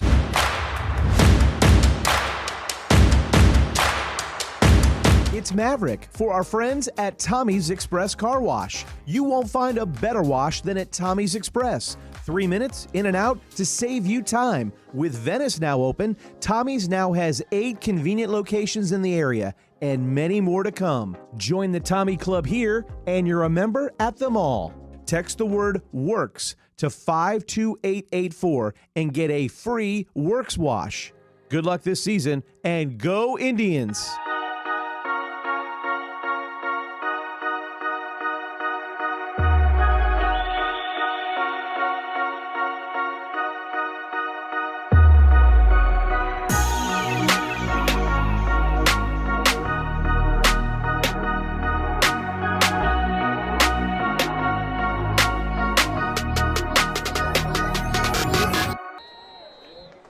Back here, 2nd and 7 for the Rams at the Indian 17-yard line. We got a tired defense out there. See if they can make a play or two right here. This time fakes, handoff, tipped. Yeah. Great job. Was that Hupp or was that Weatherington? I didn't see who it was. It's been our best defense to this RPO. If you can't get home, put your hands up. No, it's Judson again. Yeah, awesome. So Judson's he's just sitting back waiting for that throw. Looked like good coverage, though, back there. It was. I agree, it was. So 3rd and 7 at the 17. And again, is this a two-play? Is it a 4th down situation? I think so. 100%, yeah. Field goal doesn't really get you any closer. A little bit closer. It gets you two scores. James in the backfield with the big tight end right in front of him as a lead blocker. But no, they fake the handoff. And Nippert's going to run with it. Throws it way out of bounds. Wow. But I'm not sure if he was, I guess he was behind the line of scrimmage. Wasn't quite sure what he was intending to do there. So 4th and 7 at the 17. One thing, if I could.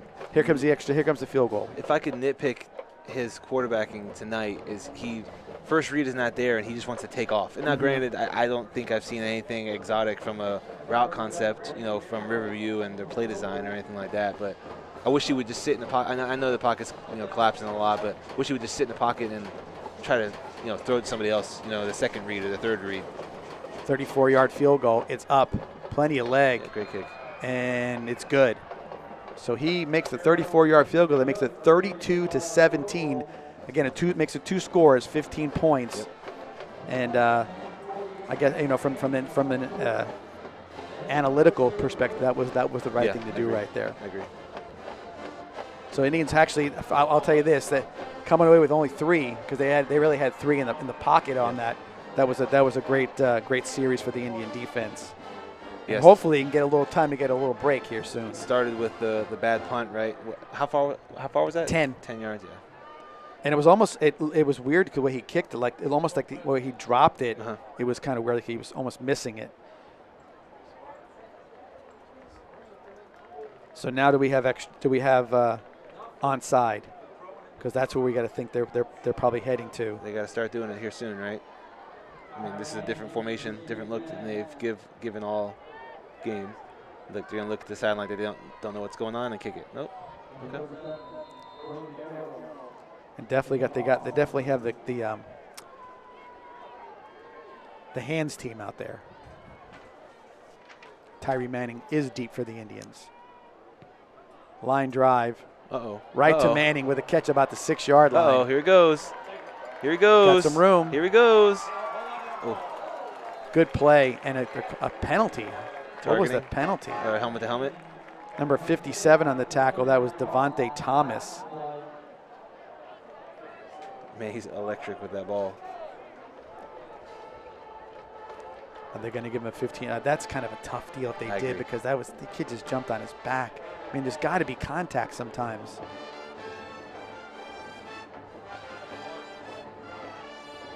Yep, walking it.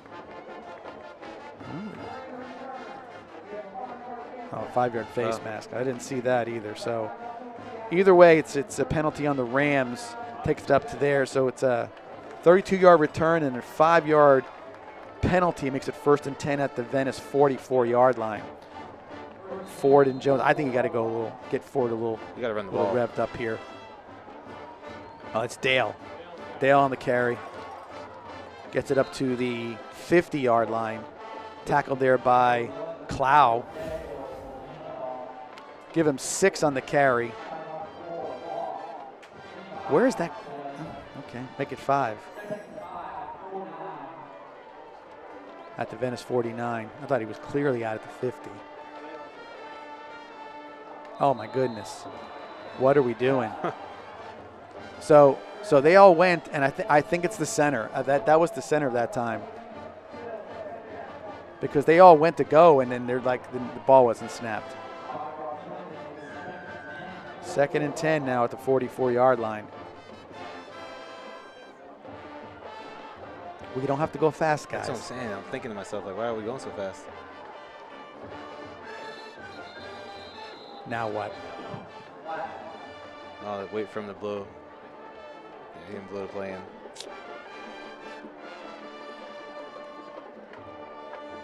Well, that's a waste of a play. How could they not be ready? I don't know. So here we go. It's a do-over, 2nd down. Oh, my goodness. Tyree jumped off sides. What are we doing? It's really, really kind of a...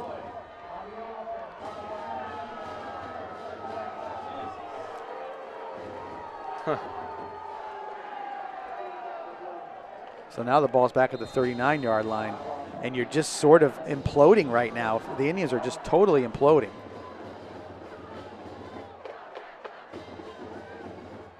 Catch. Tyree catches that one. Got to be careful with that throw. The ball's at the 46-yard line. Yes. So give him 7 yards. So now it's 3rd and 8.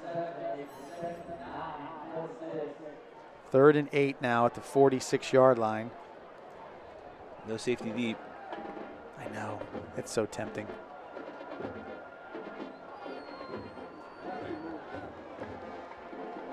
Fans are rooting for no penalty. He's got him if he wants him. Oh, what a right throw. there. Great throw. Good coverage, too. I mean, number 14, that's Pinot Parks, but you can't stop that. No, heck no. Our guy's just a little bit better. So the ball's all the way up to the 16-yard line, so it's 1st and 10 at the Rams 16. Great throw. We'd love to see Tyree stack the defender and get away from the sideline so the quarterback can put it over top like he kind of did right there. Gotcha. The quarterback has to be perfect on a throw like that, which he was. Jones keeps it. Watch the ball. Swinging that thing around. Sure is. He might have got back to the line of scrimmage, so we'll give him no gain. 2nd and 10 from the 16. I don't know if that was an RPO or not, but he definitely wanted to keep it for some reason.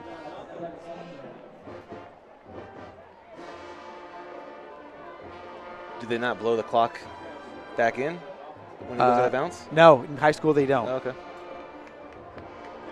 So 2nd and 10.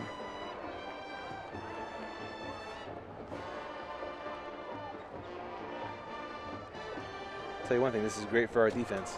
Yeah. Now they're taking their time. He called timeout. So I think there was it looked like the penalty, like one of the players came up with a helmet issue. Maybe they're waiting for him to get back, so maybe they're blowing a timeout right there. Let's take a timeout as well. 10:40 left in the game. 32-17, Indians lead.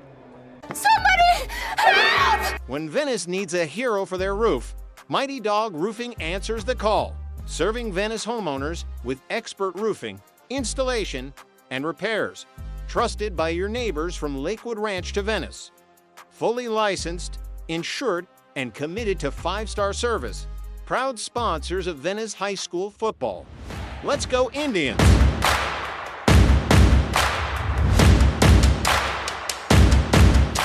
Tri-County Land Development, servicing the Charlotte, Sarasota, and Manatee areas for over 19 years. Quality workmanship in residential and commercial site development ensure that what you need is done right the first time. Tri-County Land Development.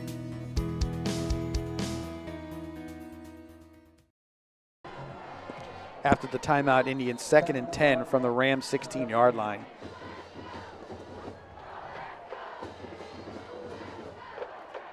Down. Oh, what is it a drop or a fumble? They didn't blow a whistle. Now he's calling it a drop. I mean, what is everybody just standing around for? I don't know. See right there. There's Manning. Yeah, he popped out of there. A good play. That's 14. That's Pinot Parks with a nice play, knocking it out of his hands. So 3rd and 10 now from the Rams 16-yard line, and the field goal kicking has been a problem. So, are you going for it here on 4th down? Water break? No, it's 10 minutes. Can't be a water break. Injury timeout for who? Who's injured? Officials timeout. Huh. Weird. I have no idea why you'd have officials timeout. Maybe, like somebody just said, the refs need a break. So it's referees timeout. Got you. Didn't know they had that. And they're talking to both coaches. I don't know what. Is this some sort of? I don't know. Who knows? Maybe there's getting a little chippy. I haven't seen anything like that either. They've just been clean as. Very clean game. Even the one targeting penalty, I didn't really think was a targeting penalty. I mean, obviously we can't hear what they're saying, but there's definitely nothing physical that's happening. No. So as we wait to see, and it's a pretty long timeout too. So defenses looks like getting charged up. So we'll see what happens here. 3rd and 10. Dale in the backfield with Jones. 10:34 left on the clock.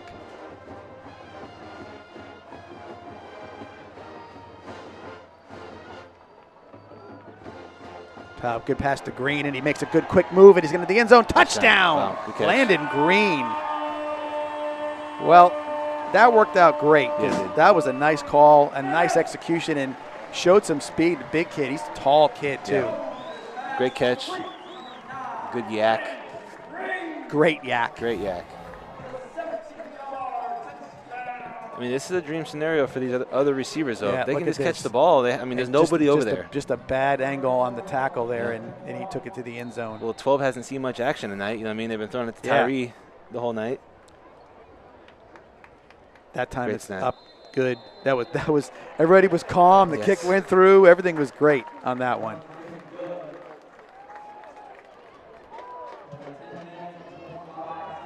So the Indians grab the lead at 10:25, 39-17, and obviously Riverview can't trade touchdown for touchdown in this situation. So, and now we're kicking with the win. So I think the chip shots, if you want to call it, are out. I think it's going to be everything deep and come out to the 20 for the Indian special teams. I can't believe how that ball just sat on the 2-yard line like that. Bounced twice or 3 times and then stopped. That is something else. What do we got this weekend? Any good games on? I saw Georgia plays Auburn. It's a lot of good games. Oregon, Indiana. Red River rivalry as well. Yep. Red River rivalry. USC, Michigan, which may not be a great game, but it's a great matchup. Big house or at USC? At USC, okay. So that's more interesting. Nice. Florida, Texas A&M. Mm-hmm. So we could probably rattle off a few good ones, but it seems like now with this playoff schedule, that ball's in the end zone. With the playoff schedule in college football, these matchups are getting everybody's kind of in the same boat a little bit, so it's kind of cool. Auburn, Georgia, oldest rivalry in the South. Yep. You also have playoff baseball, and you also have hockey as well, and I think basketball starts next week. It's close. Yeah, it's getting real close. So yeah, it's a good time. This is a good time of the year for all sports. This is when everybody's playing all at the same time for a few months. Yep. So 1st and 10 at the 20 for the Rams. See what they come out with it. Do they totally abandon the run? Because the run's been good. Maybe if their tempo picked up with the run. Because you can run tempo a lot easier from a run formation. I just don't know if they have the pass concepts to abandon the run. I think you're right. Nippert in the backfield with Belt this time. Fake handoff, looking to throw, and he's going down. It looks like Brock Hupp on the sack.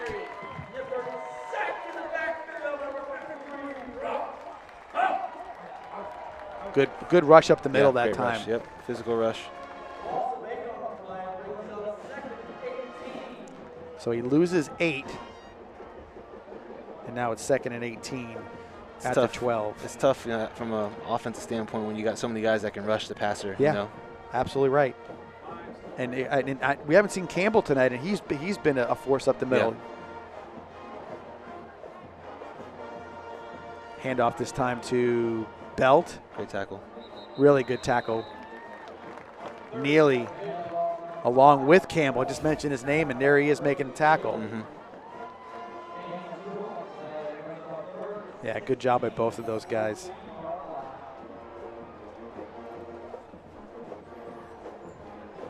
So give him 2. 3rd and 16 for the Rams. Again, not really in a big rush. You haven't seen many screen. I mean, you've seen wide receiver, but like a little tight end or a running back screen. Nippert straight drop back, runs, ball comes out, and wow. it's Judson in for the touchdown. Looked like Letts on the fumble caused, and Judson takes it in for the touchdown.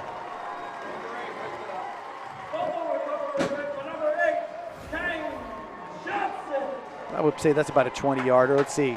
Here it comes, and it is Letts. Oh, wow, someone kicked it. And then it's Judson on the 18-yard return.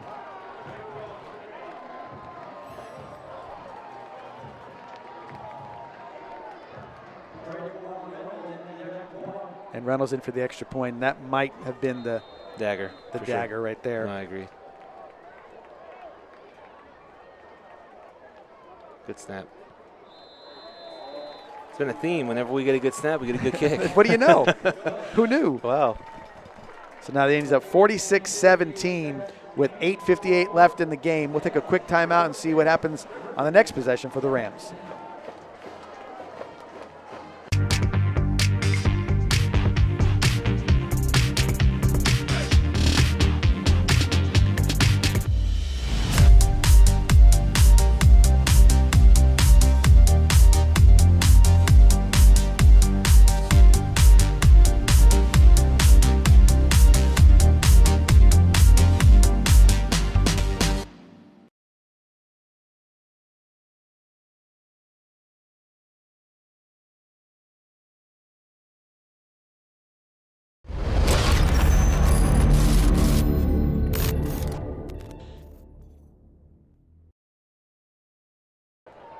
Back here at Powell Davis Stadium, 46-17 is the score.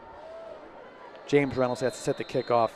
Stark Cooling Solutions, is our kickoff sponsor, 941-390-1090. Family owned and operated. Install, maintenance, or service. Call Stark Cooling Solutions for any one of those needs. There goes Reynolds with the kick. This time it looks like it's going to be a little short. Or out of bounds. Wow, he hammered that thing out of bounds. Wow, that's why I wasn't sure. He's a little off his game today. I'm not sure if it's a psychological thing. But he's getting coached up right now. Yeah. Now that is what my 56 degree looks like.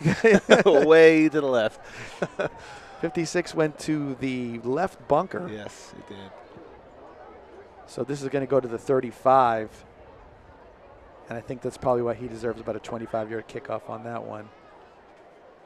What is next on Venice's schedule? Who do we play next? At home against Clearwater Central Catholic. Ooh, cool. So we played them up there last year. They're coming down here this year.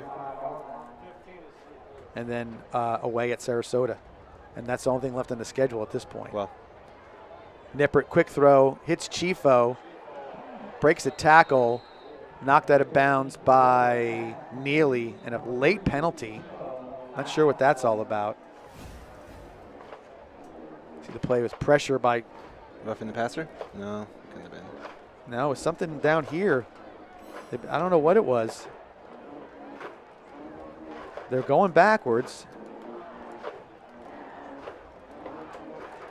Oh, the nose receiver downfield again. Man. What is the route to the playoffs for Venice? Winning this game and beating Sarasota, their district champion, and then it's going to be a matter of the point system. Gotcha. I mean, the tough schedule helps. Wins and loss matter too, and they lost a game at Miami Northwestern, so they only have 9 games on their schedule. So it might have an effect on them at that point. 1st and 15 after the penalty. That is James on the carry. Tackled there by Borelli and Charles. Do you have to win the district to go to the playoffs, or can you come in second? Oh, no, you come in second. You come in third. It's just how many points you have. Yeah, it's a totally different system, but I like this system. Get into that in a second here.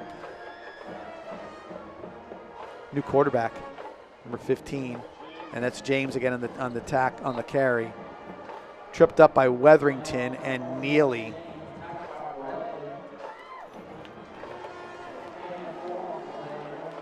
So he gets 4, and it's 3rd and 4. Quarterback in there now is Carrillo. Maybe he's more of a runner. I don't know. Mm-hmm.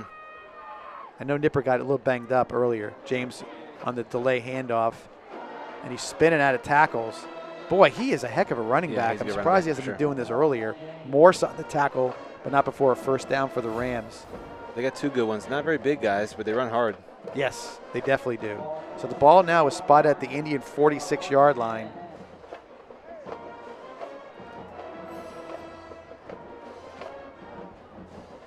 $15-yard gain on the last carry.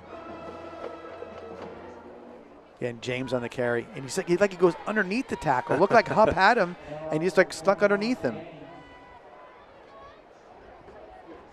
That was Wetherington on the tackle. Lots of tackles for the Indians tonight. Their stat line on defense is going to be enormous. Ball's at the 43, 3-yard gain, 2nd and 7.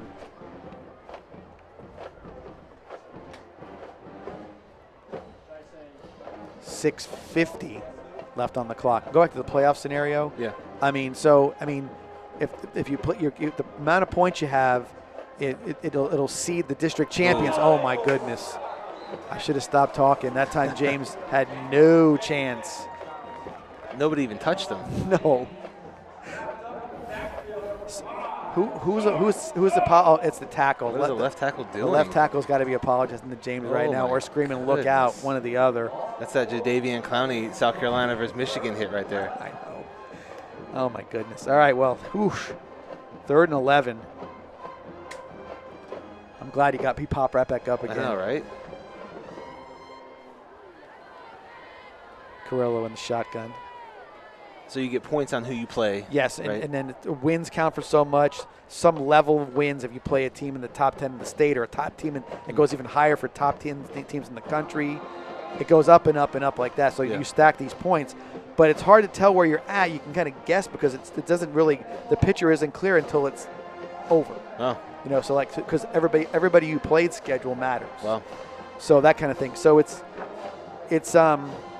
the frustrating thing about it is you might be number 1 in the region.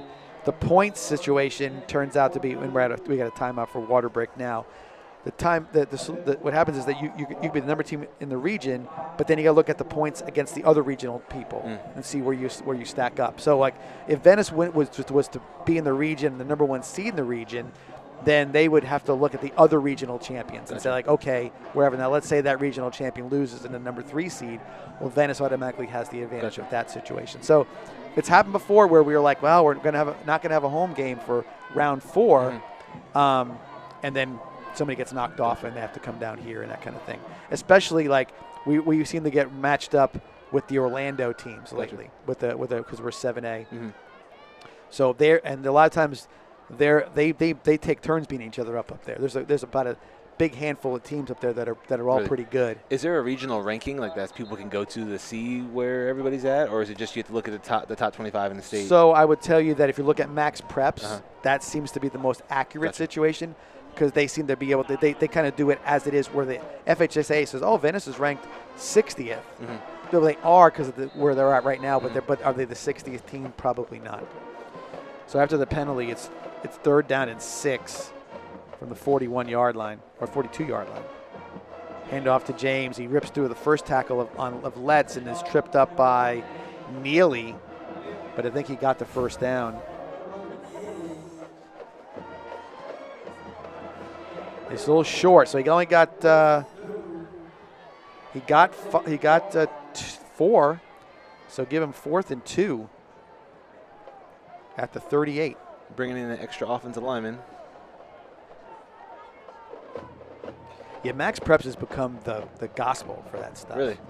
They just do a good job. They really do a really great job of being able to, keep everybody up statistic-wise, and they're really on top of it.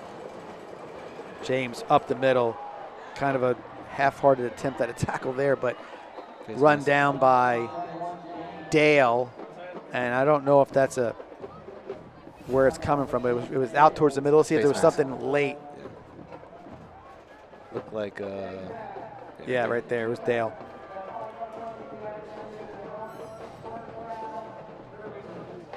So the ball after the penalty goes on to the 11.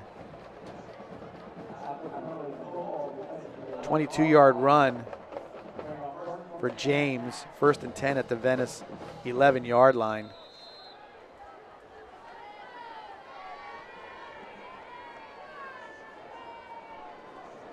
Well, I like to see James's stat line after this game. He's got to carry the ball 35 times. Yep. Borelli on the tackle that time on James. That's their best. Along with Neely. That's their best chance, at scoring, is just handing the ball off left, right. Really a lot more left than right. And then the RPOs. Venice has done a good job of knocking some of those throws down. It kind of discourages the play call, I got you, no doubt. And, look, 4 minutes left in the game. Kind of look at this game. The Riverview Rams, the big offense, the numbers they're putting up, but they look a lot like they did the last couple of years. They're definitely grinded it out with a pretty good running game. But obviously putting points on the boards for sure wasn't just quite enough. That's Belt, and this time he is stopped by a couple guys. Look like Campbell and Borelli. It's just tough. And they're tired. It's just tough when you don't have the strength of schedule, and the first real team you play is Venice, week 7 or 8. No doubt. Borelli lost his shoe, and Campbell looks like he's just lucky he's got rolled over on everybody.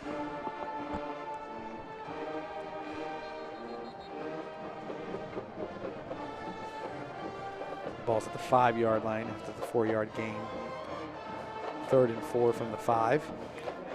And it's not really a timeout, it's an injury timeout, but I think the referee's trying to get him to move it along here.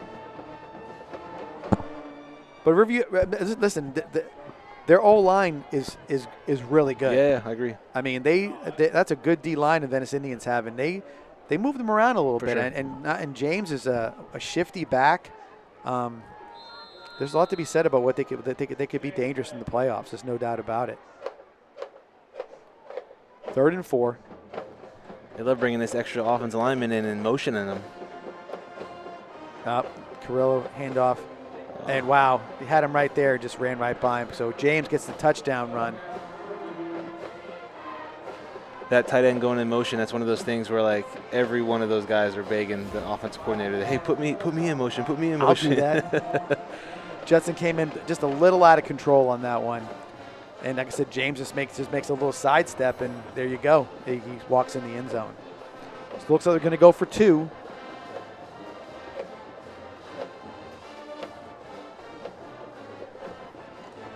That'll bring it to 21-point deficit at that point.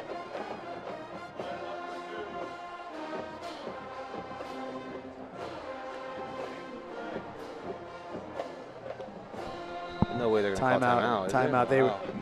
They kind of lost it. They lost track of what was going on there. So let's take a quick timeout. 3:34 left in the game. 46-23 Indians.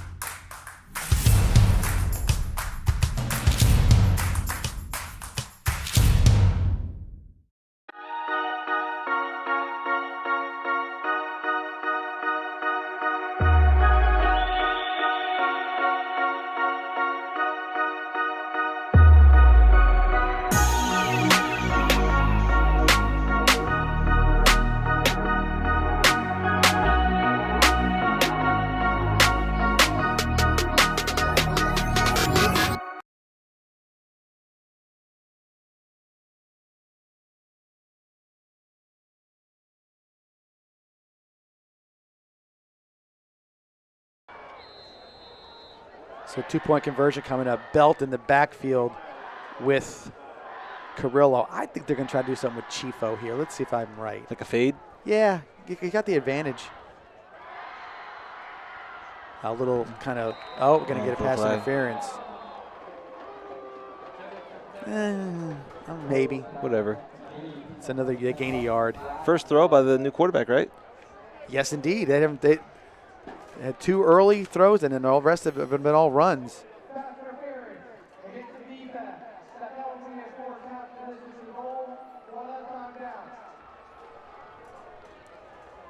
Yeah, sometimes if you're beat on a 2-point conversion, it's worth the penalty. Mm-hmm. What's it going to be, a yard? Yeah, I agree. I think it's Belt now. Give him. Now again, looking at that same play. What? Oh, and I was about to say, no way. That was like one of the craziest. That hit off a helmet of a Riverview guy. It was very strange. He got it caught in his up high. Oh, he tipped it. Oh, Morse tipped it. Yeah. He had it for a second. That's Huffman. And he just couldn't quite squeeze it long enough to get there. So broken up there by Dale. Good job by him. So 46-23 is the score. And I got to think that the Indians are going to come out and just be nice and calm. And you never know. You know it. See, I knew you that you're reading my mind. You never know, brother. Obviously, onside kick, right? I know one tall defensive coordinator who wants that exactly to happen. Of course. Doesn't want to go back on defense, I can tell you that. There's no doubt about it. But if this is not an onside kick, I don't know, when do you do it at this point? Whoever this is way offsides. Well, yeah, there might be need of a timeout here. You don't have enough guys in the field. Oh, just get it. Got to get it. Got to go get it. Because we did that before, and one time we didn't get it. So Manning picks it up and gets a 2-yard return out of it.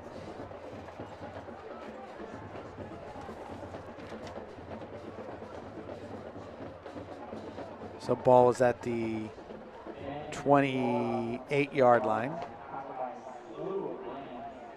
Yeah, what game was that? Was that the second game of the year where someone kicked it short and he didn't go get it? He didn't go get it. But it was a weird deal because I got an explanation, which still didn't make it any better. It was they had told the up back that he needed to go get the ball. Gotcha. So he was laying back because he wasn't thinking, and then nobody got the ball, and then it was kind of one of those plays that make the Follies film tapes. So pretty much everybody's still in the game. Darion Jones with John Ford in the backfield. Ford in the handoff up the middle. Carrying a tackler. That's number 22. That's Halperin on the tackle. Good run by Ford. We'll give him 4. How fast is he going to run a play here? As fast as he always does.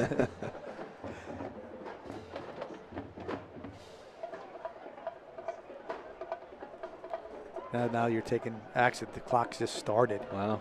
So there's no reason to be doing anything except running clock.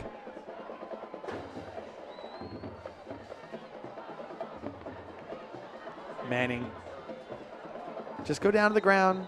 I get the energy you're expending there, but you don't really need to worry about that.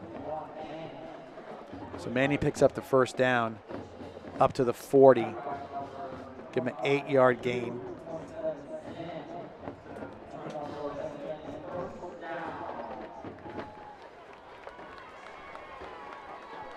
"27 seconds on the clock." I know. Ford on the carry. Give him 1. 2nd and 9.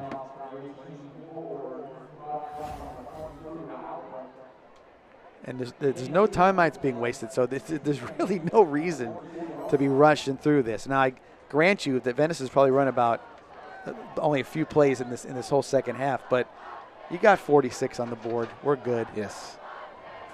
2nd and 8. 20 seconds on the clock. Dale on the carry.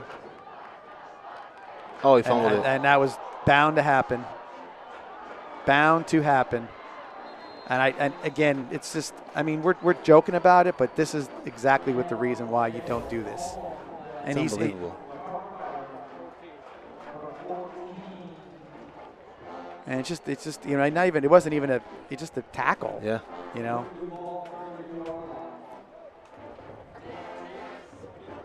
I mean, they got to be telling them to stop doing that, right? Well, listen, it's not just it's why you run the football it makes no sense. There's no reason for it.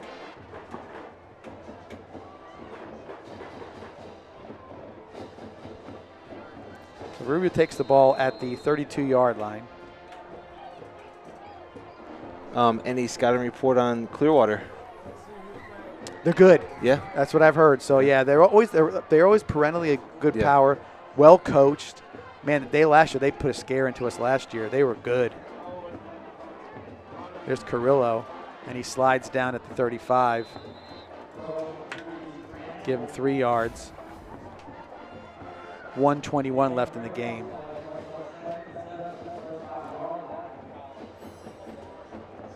No harm on the fumble, by the way. Just the stat line looks bad, and it's just like really no reason to do it. You could have just taken a couple of knees and been done with it. We're not talking about the kid. We're talking about the call. Yeah, exactly. Yeah, but Clearwater Central Catholic, man, they're going to come in here. They got a revenge on their minds. They're always a 1A power. Pass to Chifo, sails out of bounds. Walker Brown on the coverage, 3rd and 7.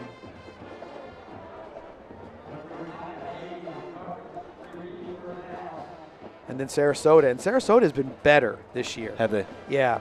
I'm guessing they've already played Riverview. They haven't. Riverview beat them.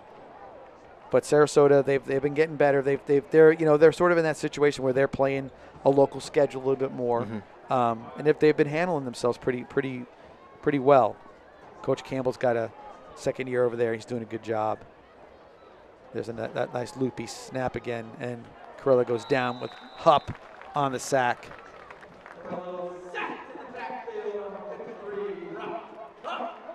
So Hupp gets a sack, his second of the night.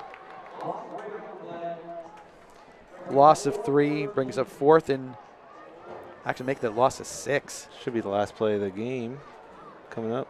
4th and 13. Back to the 29-yard line. Yeah, this will be the last play. They may even want to run it if they don't have to. Yeah. To be honest with you, I think the coaches are pretty much going to. They're shaking hands. Good to see. Yeah.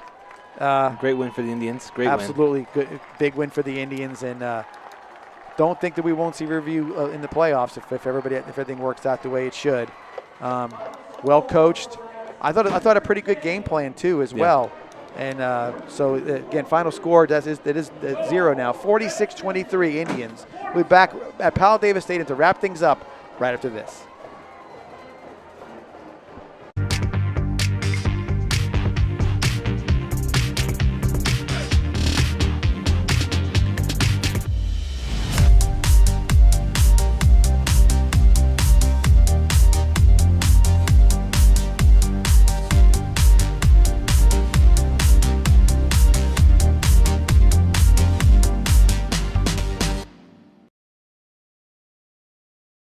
Are you thinking about working with Mighty Dog Roofing? Well, check this out.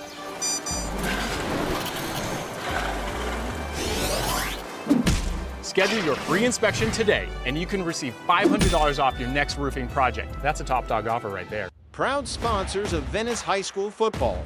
Let's go Indians!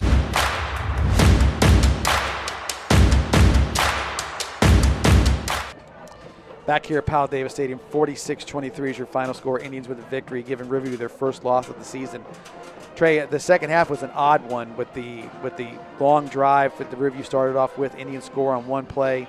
Riverview gets the ball back again. So very peculiar, but nonetheless, a victory is a victory for the Indians. Any last thoughts from your perspective? Yeah, I mean, I think it's always tough to play, in-county rival like this, somebody in your backyard, and I think Venice came out. Improve that they're still on top, and just got to keep this thing rolling into the next week. Definitely momentum, and I think that again, like any game, a lot to learn from this one.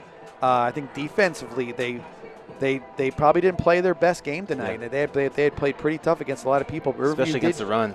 Especially against the run, and James's style of running didn't really suit the Indians tonight. But nonetheless, plays were made when they needed to be made, and the offense again, it feels like they're about to explode. You see it in short spurts, but not consistently throughout the whole game, but enough to get a big win for tonight. Yep. Well, Trey, next week we're here against Clearwater Central Catholic. Should be a really good game. They're always a good team, like we mentioned earlier, so looking forward to it, and hopefully we'll see you here next week. Always a pleasure. No doubt about that. For everybody out there in Venice Indian land, thank you for watching us tonight. 46-23 is your final score. Thank you for watching. We'll see you here next week with the Clearwater Central Catholic game from Powell Davis Stadium. Good night.